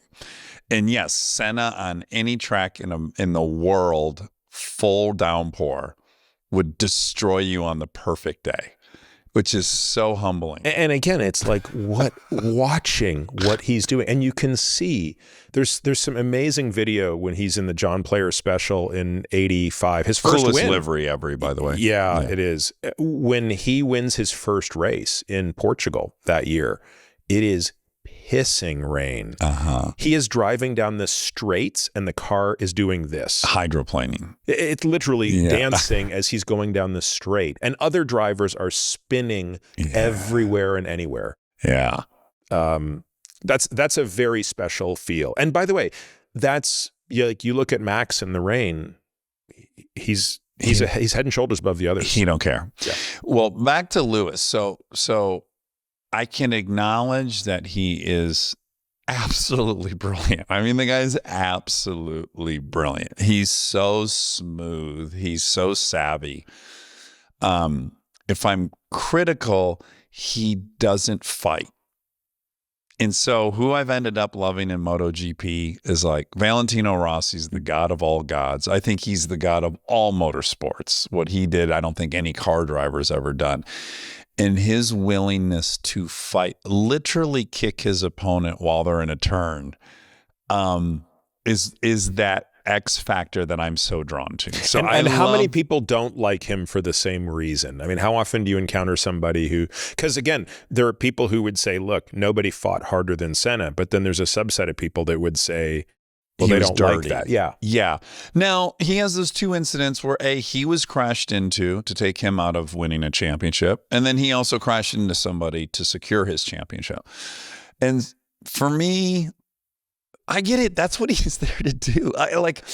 I have defended Max. Now, listen, when Max would not let Checo, he wouldn't help Checo at all, which was such a bummer. If any driver in the history of F1 deserved the help, it was Checo, because Checo fell on his sword in 2021 over and over again to help him beat Lewis. The last race of the year, he sacrificed his quali lap to tow him. Yeah. And then he held up Lewis. I mean, this guy did everything. Did Max do that because he believed Checo had purposely crashed in Monaco that year in quali? No. Personally, I've not asked Max this, but for me, it's so crystal clear. He's even been on the radio saying it out loud, so we've heard him say it. He's like, no, I told you I'm never doing that. And it's true. Max gets in a car and he's going to finish as high up as he can, period. Nothing else in the world matters. No other humans. There's no paying back a favor. Yeah. He can't not try to drive as fast as he can at all times, period.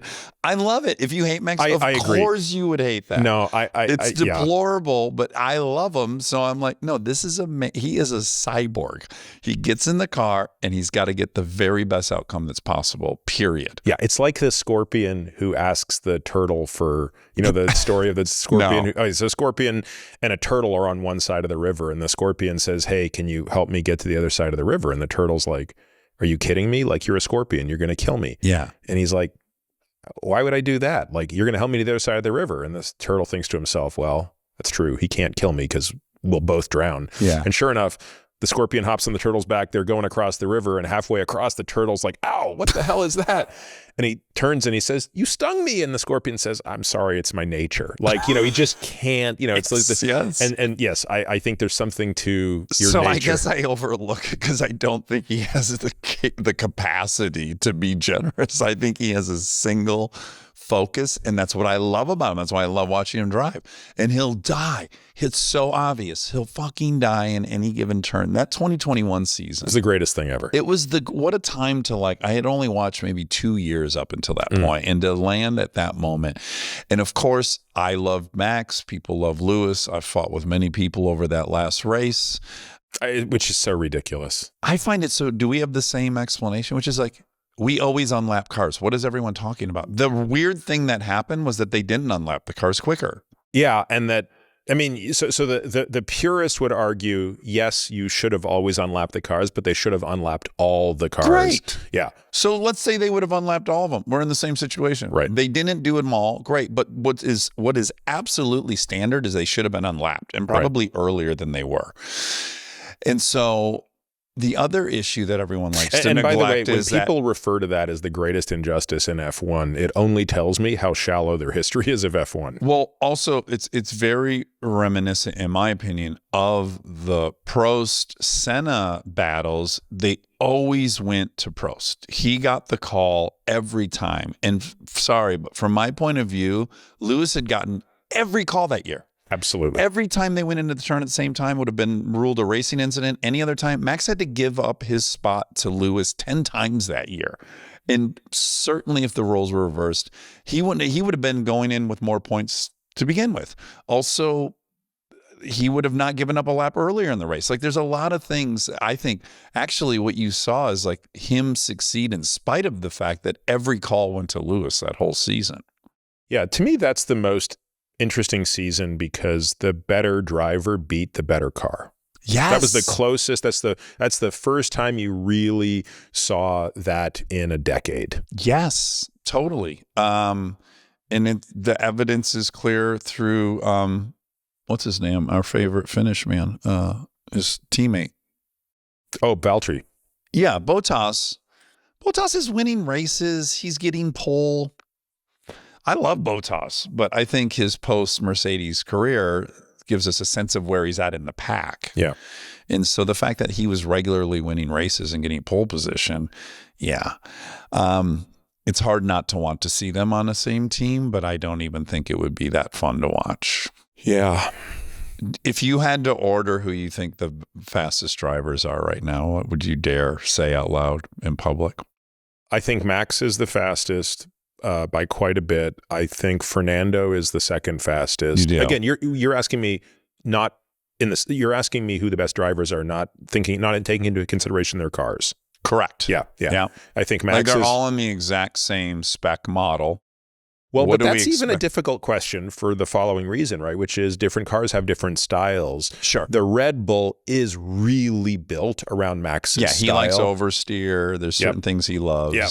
And the way Max drives, again, this is another reason why I think Max is so good, is he drives a car that has a couple of features. It's a car that can be driven very fast, but has a very narrow operating window to be driven fast. Very hard to drive fast. It's very hard to drive it fast. Yeah. And it's, I think in many ways, it's a testament to how far Checo has come that he is now at least 3 races into this season. He's doing well He's doing quite well. Yeah. And I think that, I think he deserves credit for that because a lot of other drivers got spit out. You know, Gasly and Albon got absolutely eviscerated. I couldn't love him more. I think he is like the most stand-up guy out there. I love Alonso for so many obvious reasons. Yeah, so I think Alonso is the second best driver on the grid.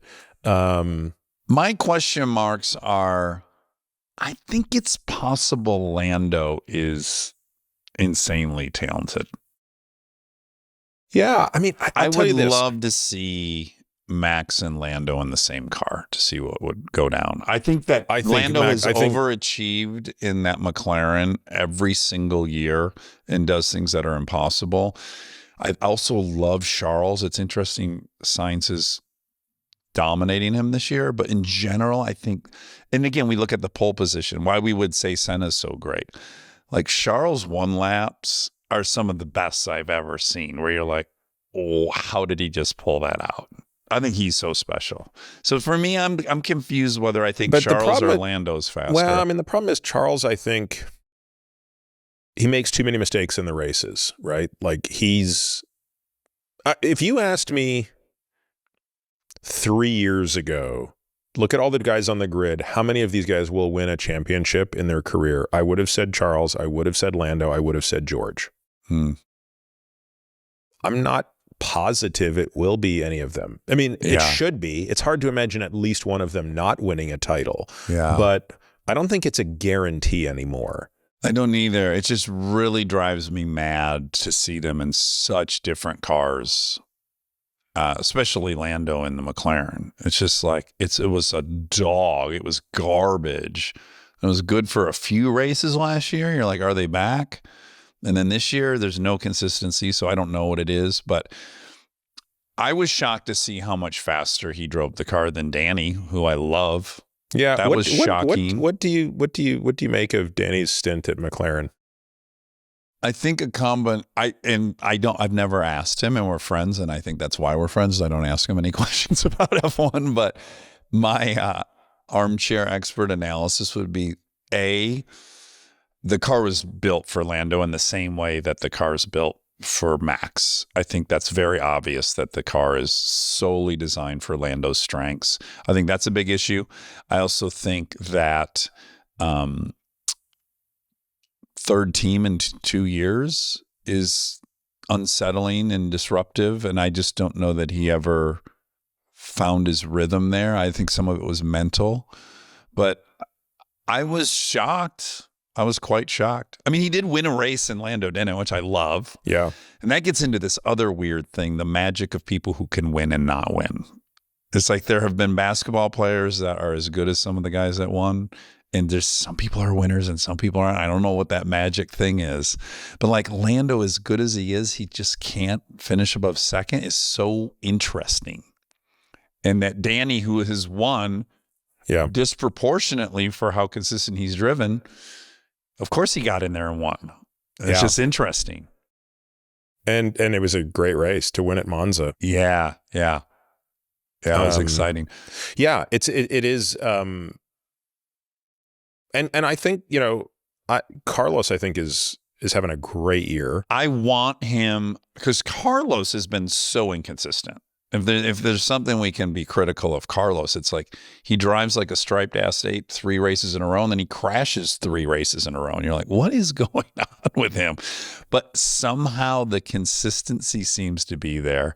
And I think the cosmic joke of all jokes, which is happening right now, it's the only thing I think is interesting about this season, as that Ferrari is getting rid of their fastest driver to overpay for the second fastest driver on Mercedes. It's so Ferrari. It should be a t-shirt. Yeah. It's incredible. What are they thinking watching this season? Yeah. Who knows? I'm also surprised that Lewis is going to Ferrari, because I believe Mercedes will be a better team in 26 than Ferrari. In other words, I have more confidence in Toto than anybody else to turn that team around. Yeah. And I just think, I think that the Ferrari of the Schumacher era is a totally different team. Like, it has nothing to do with the team today. And that team is, I think Fred is more competent than his predecessor, but I still think that culturally that team struggles. Well, someone was saying, which I thought was kind of an astute observation I didn't realize, is they said, you have to realize Ferrari operates as a national team. It's not like any of the other teams. That is the nation's team. It's in the newspapers what they should do. There is some sense there that is much, it's very unique to Ferrari. Well, that's why Ferrari was so successful in the Schumacher era, which is it was not an Italian-run team. It was a French-run team. Oh, really? Yeah. So all the leadership was German, French. It wasn't being run by Italians. A lot of people say that, it's more of a committee than any other team because of it being the national symbol of Italy. My WhatsApp group, my F1 WhatsApp group, the thing that gives that group the most joy is watching how bad Alpine is doing right now. That's the source of the most amusement. And why did they previously hate Alpine? Yeah, I think I don't know. That's been the biggest drop in performance I've seen since I've been watching it. Alpine last year to this year. Yeah. But even last year they finished. I think they really underperformed last year for what was expected. Right. But those two were like getting into the points every other race. Now they're like 19 and 20 every race. Yeah. They're worse than Williams or I don't know. I think Haas. There's just it's very confusing why Alpine would do so poorly. Yeah. Because they do well in other series, right? Like they're supercars and hypercars and prototypes. Like these other cars, they do a pretty good job. So that's interesting. And I just love how much those two hate each other. That's amusing as well. It is. I think they're the most hated teammates. And my wife is obsessed with Pierre. She loves him. Pierre. He's got a following. Girls love Pierre. He's having fun. My wife loves her some Pierre. Is that number one for her? Yeah, it is. Really? Yep. And she's got a Pierre signed hat. It's to Jill from Pierre. The tripod. Did he sign at the tripod? No. You know that famously last year. He was in an interview and they said, "What's your nickname?" And he said, "Tripod." Stop it. Yes, in an interview on TV. and my daughter loves Danny, and she's got a Danny autographed hat, and it's to Olivia, and it's like prized possession. Oh, she's obsessed with Danny. And I'll tell you something really funny. I don't know Danny, but I've met him a few times. And the last time I bumped into him, which was last year, he knew who I was. So he said, "Hey, Peter," we got chit-chatting, blah, blah, blah. And then he said, "How's Olivia doing?" And I was like, "What? No way. How do you know?" And a year earlier, he had met my daughter, taken a picture with her, and signed a hat for her. That's impossible. And I was like, how do you remember that? No. I couldn't believe. And I even asked my friend Luke, "Did you tell him?" And Luke was like, "No, Danny's like that. He remembers details." I was like, that's freakish. I will say this. So I interviewed Danny and we got along really well. And then we set up a hang. Then he loves motocross. So every time he's in LA, I take him to ride motocross. And we definitely developed this friendship and it's been lovely. But then he came over to the house for dinner and he shows up with like 3 presents. He brought my wife a candle. He brought, I show up and I've barely remembered to be fully dressed when I go to parties. You bring gum. Yes. I bring all my nicotine products and that's it. But the thoughtfulness, the manners, I think he has a persona on Drive to Survive, which is awesome. It's very entertaining. It's cocky. It's arrogant at times. But real life Danny is like insanely sincere, incredible manners, clearly raised perfectly. Like the fact that he remembers your daughter's name is impossible, but also not shocking for him.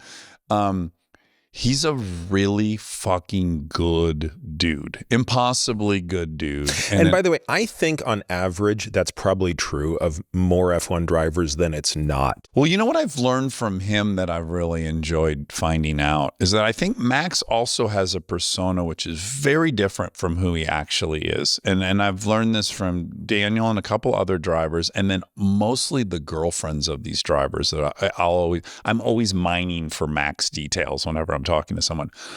And across the board, they are all like, he's just the shyest, sweetest guy. He's like an introvert and he's shy, and him being on camera or having to be anything public, it's just not for him. So I think it brings out this protective side of himself. But in general, unanimously agreed that he's a sweet, shy boy. Which is so counter to Yos. It's hard to imagine. I know. You think about the trauma of growing up under that guy. Oh my God.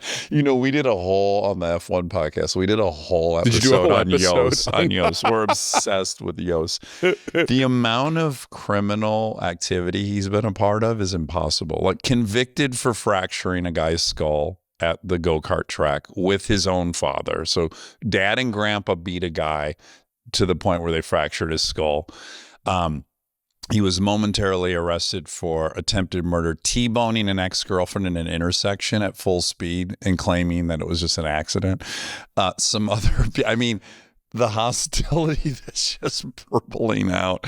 It makes me really compassionate to Max. I'm like, God, this kid really survived this and adores him clearly. Yeah. They have this incredible relationship. I'm like, my dad was really nice and I could barely get along with him because I had so many issues. I've never met Max, but a good friend of mine knows him very well and has said like because you could sort of think like, what is Max's superpower? Because he's so good in a car. Yeah, like that's outrageous. He's so head and shoulders above everybody else. I couldn't agree you don't more. realize it. Yeah. But he said part of his superpower is just that nothing phases him. Like, and that's hard to put in words how big a deal that is in driving. Before we were recording, I was showing you some video from my driving this week. Yeah. And, I was telling you, like, it was like worst day I've ever had on a track, right? Spinning nonstop. And the problem is I've never done anything in my life where the psychology of performance compounds more geometrically. Like when you start making mistakes. Yes, they pile up in a way that is unique. Yeah. And it's like intellectually you understand I have to be a goldfish in this moment. I have to forget what just happened. Yeah. And at least for me on this particular day, I couldn't. Yeah. And it started in my first session. So first session out, I had a lockup. Uh-huh. And for people who don't understand what that means, it means like the tires were a little too cold. I hit the brakes a little too hard. They locked. We don't have ABS in these cars. And now you can't turn. I can't turn, I can't stop, I can't do anything. And this circuit I'm on has no runoff. So it's like when you lock up, I had 3 nanoseconds to realize it. By the time I realized it, I was actually off the track. Right. And I mean, I just never got out of that funk. Because you were beating yourself up for that?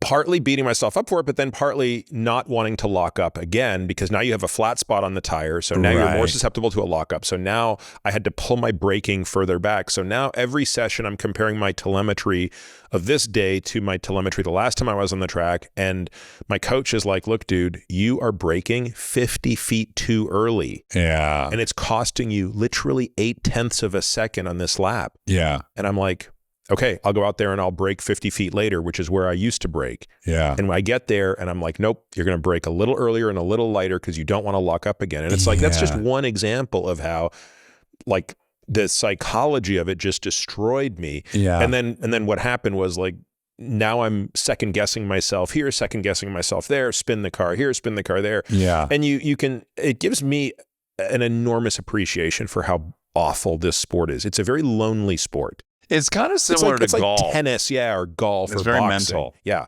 You know, I do want you to start riding motorcycles because the interesting thing about the motorcycle is it really can only go through one way.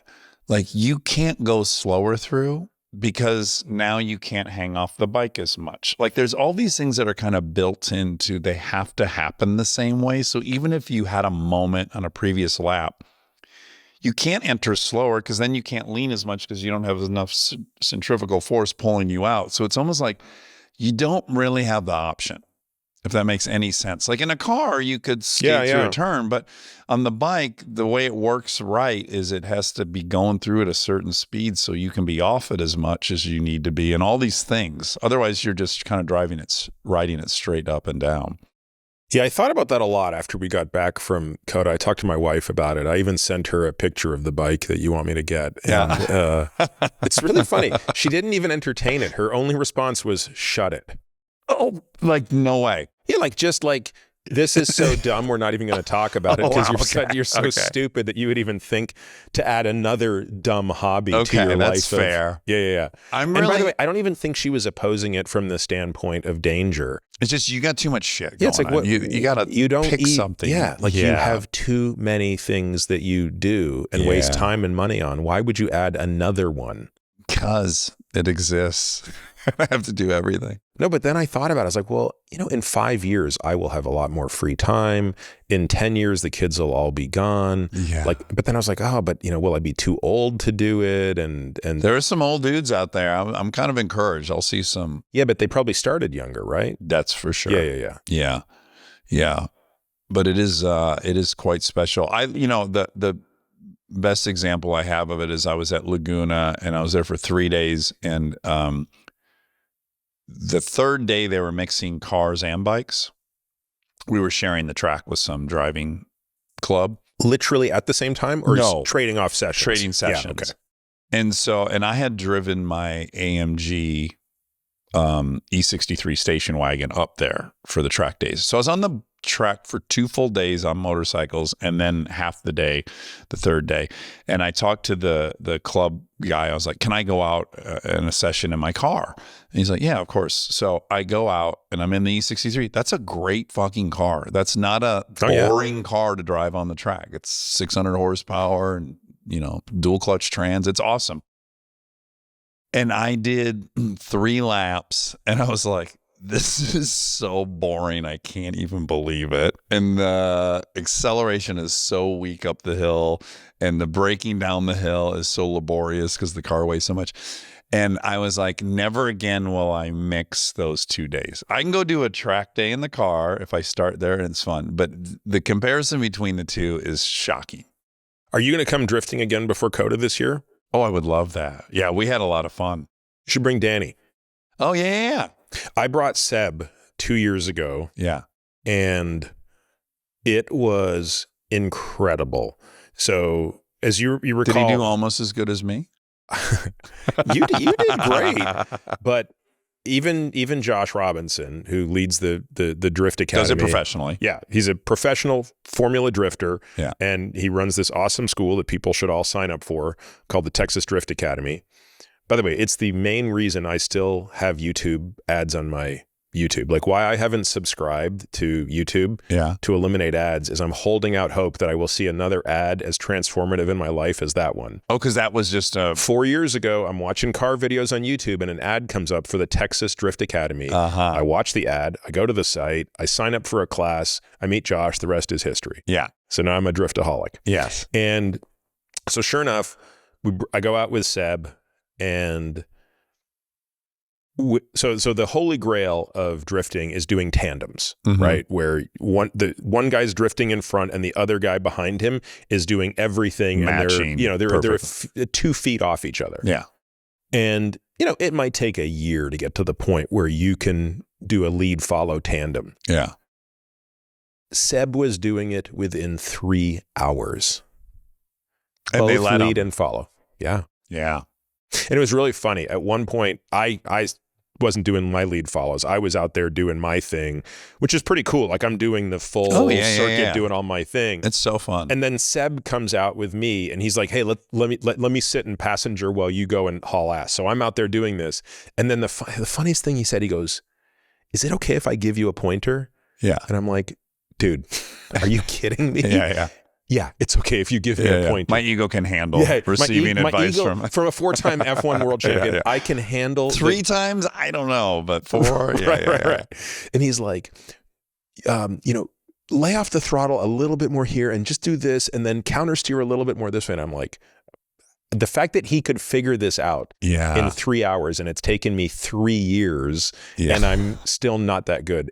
You also realize like there are people that are just so much better. It's actually part of why I enjoy my hobbies, is I actually really enjoy being so lousy at these things. You do. I need to it's frustrating. to that. It's frustrating, but you're constantly in a state of like the learning curve is still so steep for me. Yeah, I suffer greatly. On the bike, I recognize it.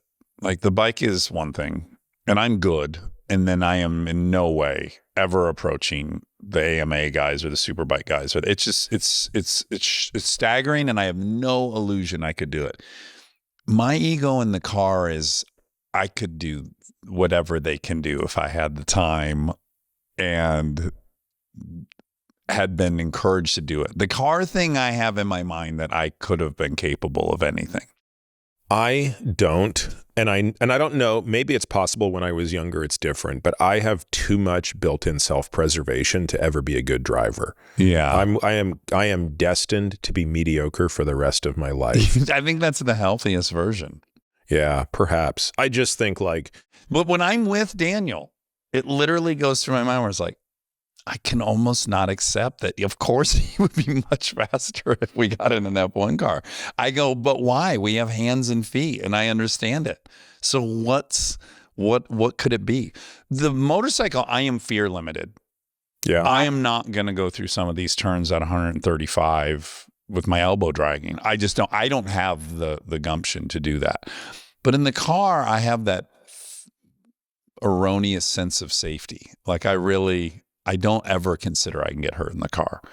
So it's like, I don't have a fear thing. So then what would it be?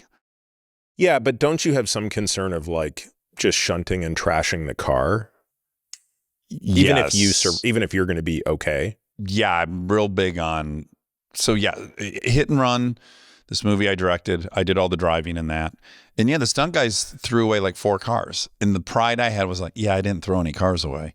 And I never threw away the Lamborghini. I know. Yeah, I have a big thing that my story about myself is I don't crash.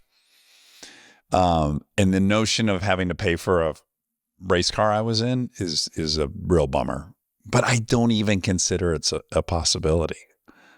I have some delusion in that department. I have a hard time wrapping. Like I even had the arrogant fantasy, I'm gonna try to do a TV show with Danny and I, where we go drive everything.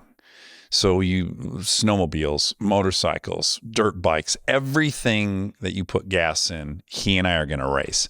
And in my delusional mind, I'm like, I'm going to get him. Close. I'm going to get him on 6 of these tonight. There's no way he can ride a snowmobile as good as I do. You've ridden bikes with him though? Dirt bikes. Yeah. Yeah, he's slightly better on a dirt bike than I am, but I'm not good on a dirt bike. I recognize that. So where my fear kicks in is like being 30 feet in the air with already having several shoulder surgeries, I'm out.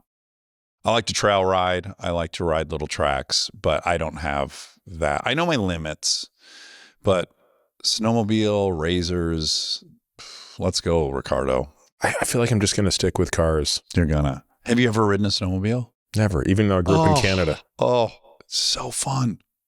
So fun. Really good one for husband and wife. The learning curve is very quick. Yeah, my wife has no interest in speed. Period. No, she won't get in a car with me. We were laughing a lot when we were at the track this weekend. Yeah. About the bummer of your wife not appreciating how valiant and skilled you are behind the wheel. That when she watches a drifting video, she's not like, oh my God, Peter, how are you doing this? I know. I bring all these videos home of me driving and drifting, and all she says is, but why? Like, why would you wreck all those tires? Yes, it makes no sense. That seems wasteful. Yeah, and she's right. Yeah. Well, what else can I tell you about Senna? Well, let me just tell you something really quick. Hold on. Okay, so this is what happened. My wife was perusing Etsy. Does Jill go on Etsy? Oh, yeah. As does this one over here. She loves Etsy. I've never gone and looked around myself. Oh, I could spend hours on Etsy. Okay, so she found these for me, and I felt like I didn't deserve them. And I insisted that she get them so that I could give them to you.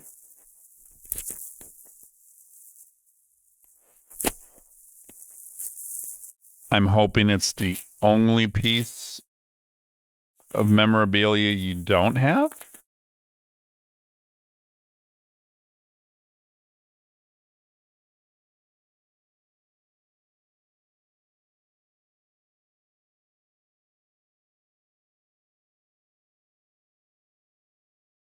Is that an MP44?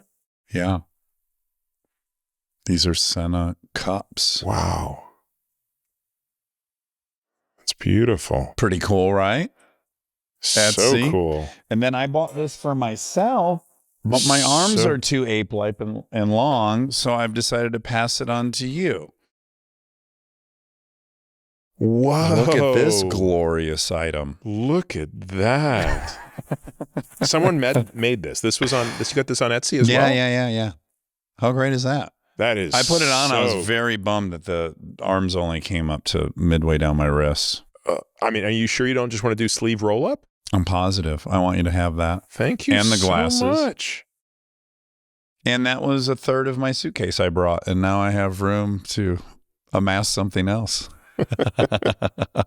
It's cool though. Well, right? You know what's really interesting, because I'm a real stickler for detail. Sure. This is the season that he died.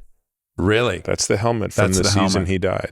He always ran the Brazil colors, right? There's no deviation. He always ran this color, going back to his karting days. Okay. But this is the Renault engine, the Rothmans sponsor, which was only, so he only would have had this helmet for 3 races. 3 races. Yeah. Wow. It's a beautiful. Well, there you go. You got a couple more bits of Senna. How does Jill respond to the amount of stuff that's in this house? I would want anyone who's listening to get to walk through your house at some point. You can't go 6 feet without something significant from the Senna collection. Yeah, I think. Look, I've won the wife lottery, obviously, in terms of just you've met my wife and you understand, like, incredibly supportive and understanding. Yeah. Look, I thought it was going to be a bridge too far when I wanted to name our son after him. Yeah, that's a big swing. That was a swing. Yeah. How did you like set the perfect evening? Did you try to like wine her and dine her before you broached it, or did you throw it out randomly? Believe it or not, I had a harder time with our previous son, whose middle name is Feynman. Okay. That was a harder sell. I understand. But for that one, I had a subtle ploy, which was I started with a name that I knew she would never go for. Okay. But that was plausible that I would like it. Okay. Which was? Secretariat. Because I love Secretariat as well. And so I was like, look, the greatest horse of all time, right? Like, no horse will, even if another horse wins the Triple Crown, at that point, American Pharoah hadn't yet won the Triple Crown again. I was like, no horse will ever win by that margin again. Okay. To be able to negative split 5/4 miles in the Kentucky Derby, to win the Belmont by 30 lengths, like literally it's just, I could go on we could do a whole podcast on secretary. Okay, great. I hope we do. So I was like, it's a really fitting name. Yeah. And she was like, let me see how clear I can make this for you. There is no fucking way we are naming our kid after a horse. A horse. So then when I pivoted to Feynman, she was like, okay. Okay, I can live with that. As a middle name. As a middle name. Yeah. And also my brother had just named one of his sons after Pat Tillman. Oh, okay. Which I thought was awesome too. Great book, right? Did you read the Krakauer book? Yeah, of course. So I think she was just probably a little beat down between the Attia brothers. Yeah. By the time our youngest was born. Yeah. And also by that point, she had become aware of like all the stuff we talked about, right? Yeah. Like she, at that point, not only had she seen the documentary, but there are a whole bunch of other really cool things. My wife loved the documentary and doesn't care about racing. Yeah. It's a very good documentary. It's not I would encourage anybody who's still listening. It's possible there's nobody listening to us anymore. These things happen. But if anybody is still listening and they haven't seen the documentary, it's a no-brainer that you would go and see it now. Yeah, you'll fall very head over heels in love with Senna. And you don't have to be a racing fan. It's not a racing story. It was nominated for Best Documentary, I think, for the Academy Award. So yeah, it turned out to not be that hard to sell. Her biggest concern was, will people know how to pronounce his name? Well, that would be a concern of mine because every time I say Ayrton, I'm nervous as I'm saying it, that I'm not going to get it right. I struggle with it. How do you say it? Well, it's funny. We mostly call him Airy. Right. Because that's just helpful. Easier. But it is Ayrton. Ayrton. Ayrton. Yeah, forget it. I can't do that. She has a very legitimate concern. And we're very, very lucky that we have had 2 Brazilian nannies in the entire time that he's been alive. Oh, so they have just by particular total luck. shine well, to them. Like they just had an immediate affection for this like little kid named after the deity. Yes. Yeah. Well, I pitched Lincoln for our first daughter after my Lincoln Continental, which is like my most... Oh, so it's not an Abe Lincoln. No, it's not. Although very worthy of naming someone, or Lincoln, Nebraska, or whatever. There's some options, but I have a relationship with this 67 Lincoln Continental, which it's just the most profound of any vehicle I have. I've had it forever. I've done everything to it. I made a movie about it. It's just very important, this car. And we thought for no real reason that she was pregnant with a boy. We were both certain of it. I don't know if you guys have ever, proclaimed this without any reason, but we were like, yeah, it's a boy. Lincoln, no problem. It's going to be Lincoln. And I pitched, let's do Lincoln, Bell, Shepard. They might lose Shepard, but they'll always have Bell. That was my kind of horse trading. And we were at an ultrasound appointment and the technician said, well, it's a girl. And we were both like, no, that's not possible. And a very long time went by without either of us saying anything. And the technician said, is that okay? And we're like, no, fine. We'll be happy to have whatever. Yeah. And then, after that, it was like dealing with the adjustment of, okay, it's going to be a girl. And then I said, and then the name, I don't know about the name. And then I will say to Kristen's credit, she's like, Lincoln's an even cooler name for a girl. And I was like, oh, you're right. So then once we named Lincoln, my friend who you just met on Sunday, Steve DeCastro, who's a stunt coordinator and a stunt man, when Kristen got pregnant a second time, he jokingly sent a text. You named the first girl Lincoln. What are you going to name the second girl? Navy SEAL, Delta Force, Airborne, making all these jokes. And I'm reading this to Kristen. And then I go, Delta's a pretty badass name for a girl as well. And she was like, I hate to say it, but he's right. So then Delta came out of a joke. But also Bell. I was smart enough to give them her last name in the middle for a little added, I have a friend who's got a Lincoln, a Kennedy, a Reagan, and one other president as the first name. Spanning the political divide too. Yeah, I like that. Just going for great presidents. Not wed to Have you read the Grant biography by chance? The No. Chernow one. Amazing. Couldn't recommend it more. My sort of U.S. presidential obsession kind of mostly is like, well, LBJ is a huge fascination. Have you read those Caro books? Yeah. Those are great. Especially living here. It's really relevant. Having LBJ library and all that stuff. Yeah. And even what he did to the Hill Country and, all the stuff. Yeah. It's fascinating. But it ends there at LBJ. No, I mean, it's actually, it's a lot of LBJ and forward, like kind of LBJ, Nixon. I mean, it's the last 150 years, I suppose. Yeah. Yeah.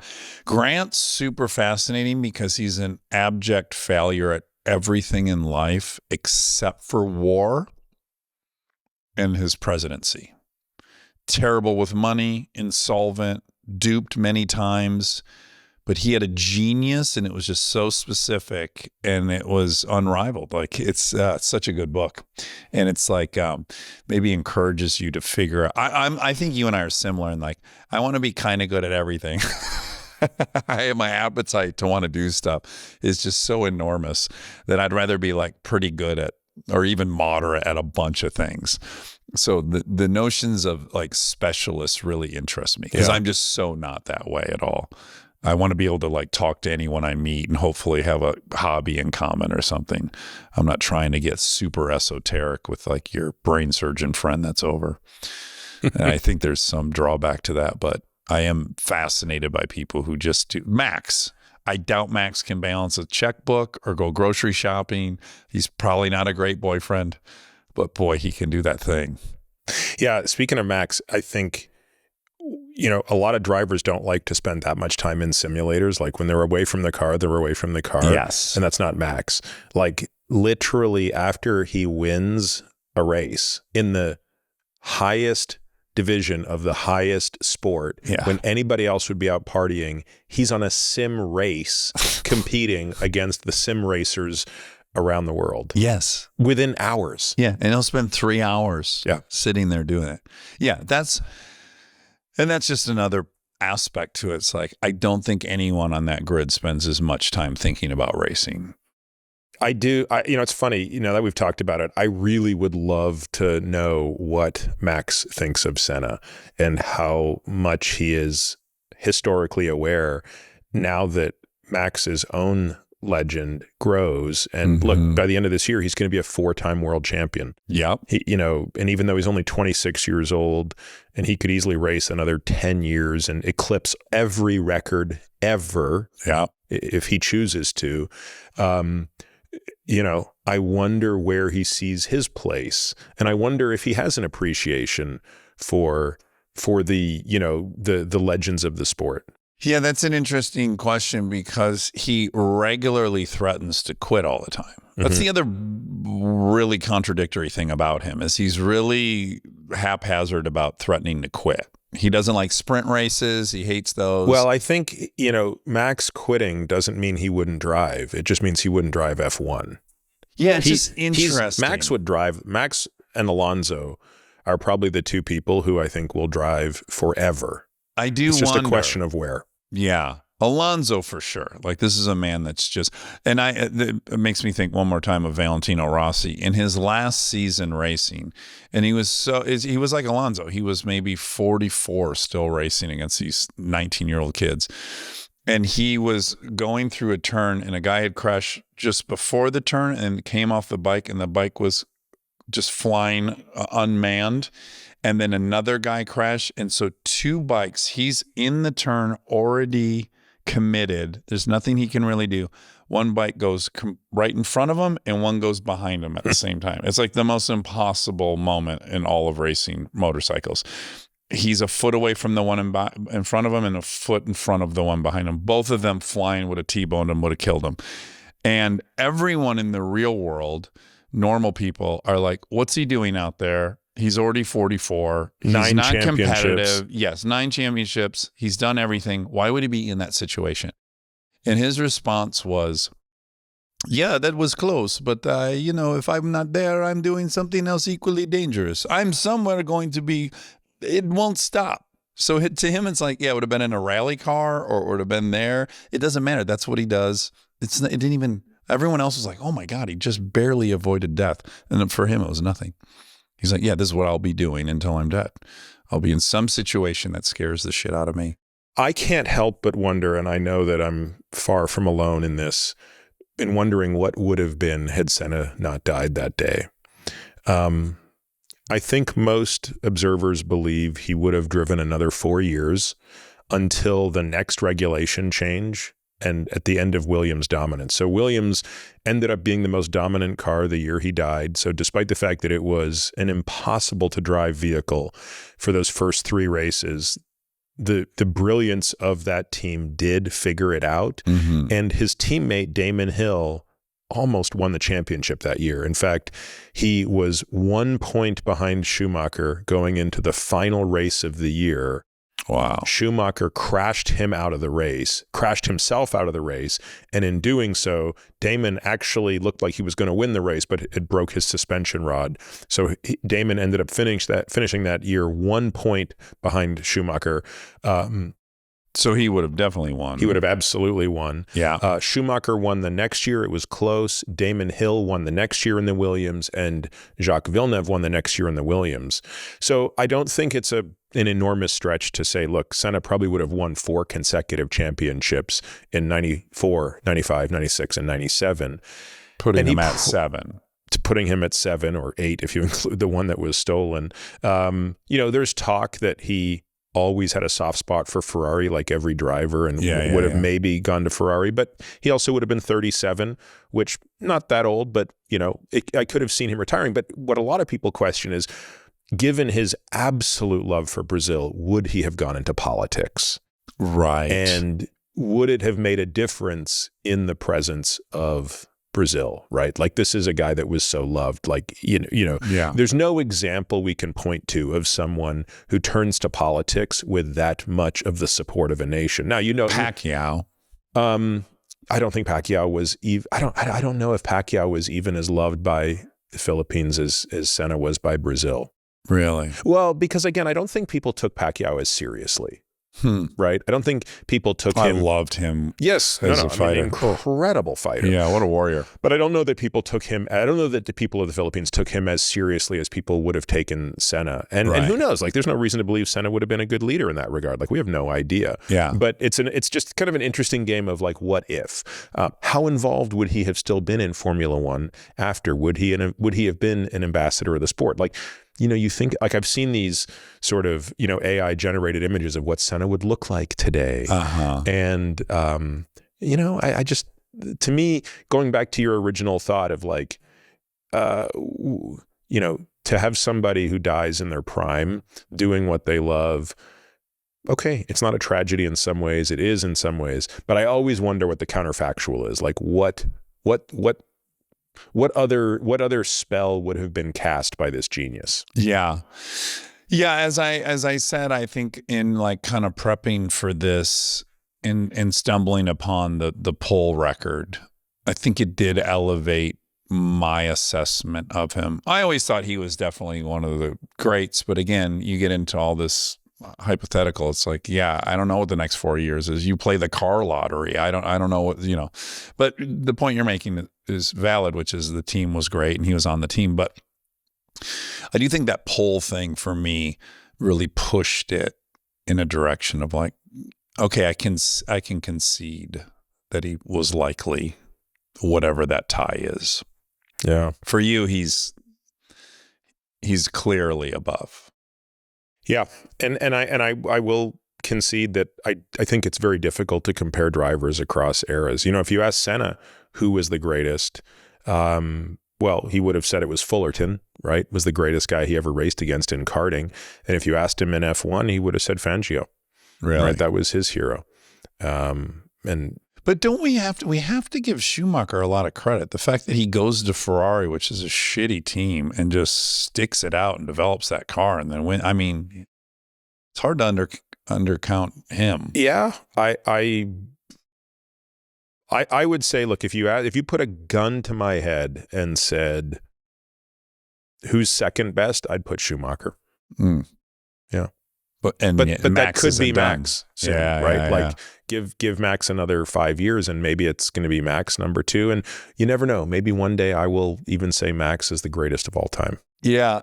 Well, the fun thing ahead, and I don't want it for him because I want him to just be the most winningest champion of all time, but Red Bull will have an evolution with the rule changes. And I'm actually most excited about seeing Max driving the second fast car once again. Because I think that was the most exciting thing ever. Yeah. That he just had to outdrive Lewis and did consistently. Yeah. Well, my friend, thanks for having me to learn more about Senna. He's certainly it's bigger than a driver. He's got some kind of a rhythm to him that's really intriguing. Have you been to Brazil? There's an artistry to him that Schumacher doesn't have. There's some kind of artistry for sure to Senna that captivates the emotions a lot more. Yeah, absolutely. Have you ever been to Sao Paulo? No, I have not been to anywhere in South America. That's where they keep the cocaine, so I've stayed away. They have farm-to-table cocaine there. Guys are stomping on it in the background, and then it comes right in the door. I want to go. I want to go desperately. You got to come to Interlagos with us one year. We go every single year. It is the most incredible experience, and you know. We also usually go to the cemetery every year as well. Oh, okay. He's buried there. He is buried in Sao Paulo, in a beautiful cemetery in the middle of the city. You know, Sao Paulo is so big, it's hard to believe. Like, we don't have a reference for that. Like, it's not like LA, Chicago, New York big. Geographically or just probably? Okay. Yeah, both. Okay. Like, was there like 25 million people there or something? Yeah, probably close to 30 million people. Okay. And when you're in this middle, like we always stay at a hotel in the middle of the city. Yeah. And when you're in that hotel and you're in the top floor, which is where the gym is, and you're looking out for 360 degrees, you cannot see the end of a city. Oh, wow. It's so big. Wow. And yet, you know, you see the highways named after him. You see the murals of him on the wall. And then here's the most amazing thing is when you go to where he's buried, it's the most unassuming thing. It's just a plaque in the ground. And are there always people there? Usually not. Oh, really? Every time I've gone, now there's always hats there, flowers, pictures. It's clearly a place where fans go. Yeah. But it's very quiet. Every time I've gone, I've been alone. Mm-hmm. Or with just with the people I've gone with. I've taken my daughter a couple of times, and but it's like, it's really, I mean, I know that sounds so weird it sounds like I'm too obsessed, but it is the closest thing I would have to a religious experience. How do you, where do you place all of his religious stuff? I mean, you can't find audio of him not talking about God at some point. I think it's I think he drew strength from it, right? Like, clearly he really believed in his God-given right to win every race. Yeah. But there's a duality to it. Like, on one hand, it presents as humility, which is he's like regularly thanking God for this gift. So that's humble. But then for me, as the cynical atheist, I'm like, but you're also saying God cares more about you than anyone else. So there is also like a deep arrogance to it that, like, God has picked me to win a race. So it's a push for me. Yeah, that's interesting. I have a hard time figuring out what I feel about that. Like, if you believe in God and you feel chosen by God, I don't know. Is that super humble? I don't know. I can't relate. I definitely don't feel chosen. But speaking of listening to things that he talked about, it's amazing how often you hear interviews of him and you hear him talk about mortality. Like, he did not have a view of immortality. He always knew that he was on the limit and his time could come. And he spoke very modestly about that. Yeah. Well, and the mom was super vocal as well, right? Almost all the interviews she's in, she's saying she hopes he quits after he wins, or he said he's going to quit if he becomes the world champion, but I don't believe him. Like, that's a bit of a bummer too. It seems like she was very fearful of that, and that was the outcome. Yeah, there's a you know at his gravestone, one of the things it says there is it quotes a verse from the Bible that he had called his mom the morning he died. He hadn't had a good night's sleep. He was feeling, again, he did not really want to be. He was not in a good headspace to race that day.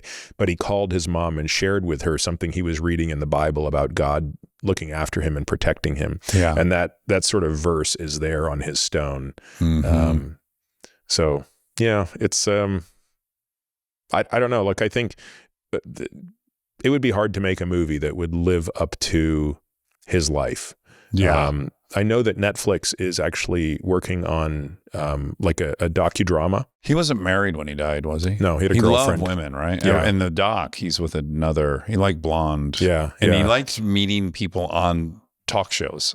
He seemed to date many of the people that interviewed him on a talk show.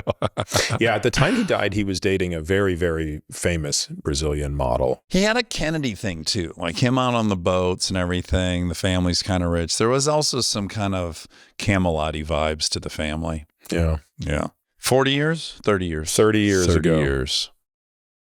Which is another thing, by the way. I guess you don't remember the day he died because you weren't a fan. You didn't follow the sport. The very first Formula One driver I became aware of by name was Schumacher. And mostly because Valentino Rossi rode in the two-seater with him and said it was mind-blowing. I was like, oh, wow. So I think another example of feeling old is I still remember the day he died very clearly. Yeah. Like I remember every detail of the room. Like I remember hearing it on the radio. I mean, I remember what my radio looked like. Right. I remember everything. Yeah. And that's a little odd. I'm sure anybody can relate to an experience like that where you think, how did 30 years go by so fast? Oh, yeah. And then I think, well, in 20 years, when it's the 50th anniversary, that's not that far from now. No, 2 seconds. Yeah. Unfortunately. We'll be sitting right back here. Yes. We'll look a little different. Well, hopefully not with your help. We'll still look jacked and ready to race. But this has been a blast. I think it's funny for people, like, now that you and I are buddies, and people go like, what's the thing? Is he your doctor? I'm like, oh, no. I interviewed him. Cars didn't come up once. We step outside and all of a sudden he's like, what cars you got? Okay, I got this. And I'm like, oh yeah, it's all motorsports. It's like the greatest connector, isn't it? Yeah. Yeah. It's been fun. Well, thanks for making time, Dax. Appreciate it. Such a pleasure. And thank you for these awesome gifts. I mean, Jill can complain, but yeah, I thought there's room for a little She more. has yet to complain. To your to answer your question, I still have leash. What a woman. I know. She's also gorgeous. You really knocked it out of the park. Yeah, we both got lucky. It's you're fortunate when you have a wife that can tolerate your obsessions. Yeah. Anytime I watch videos of you talking about the questions you ask her, I'm like, okay, yeah, we got a very similar thing happen at home. All right, brother. Thanks for having me. Thank you.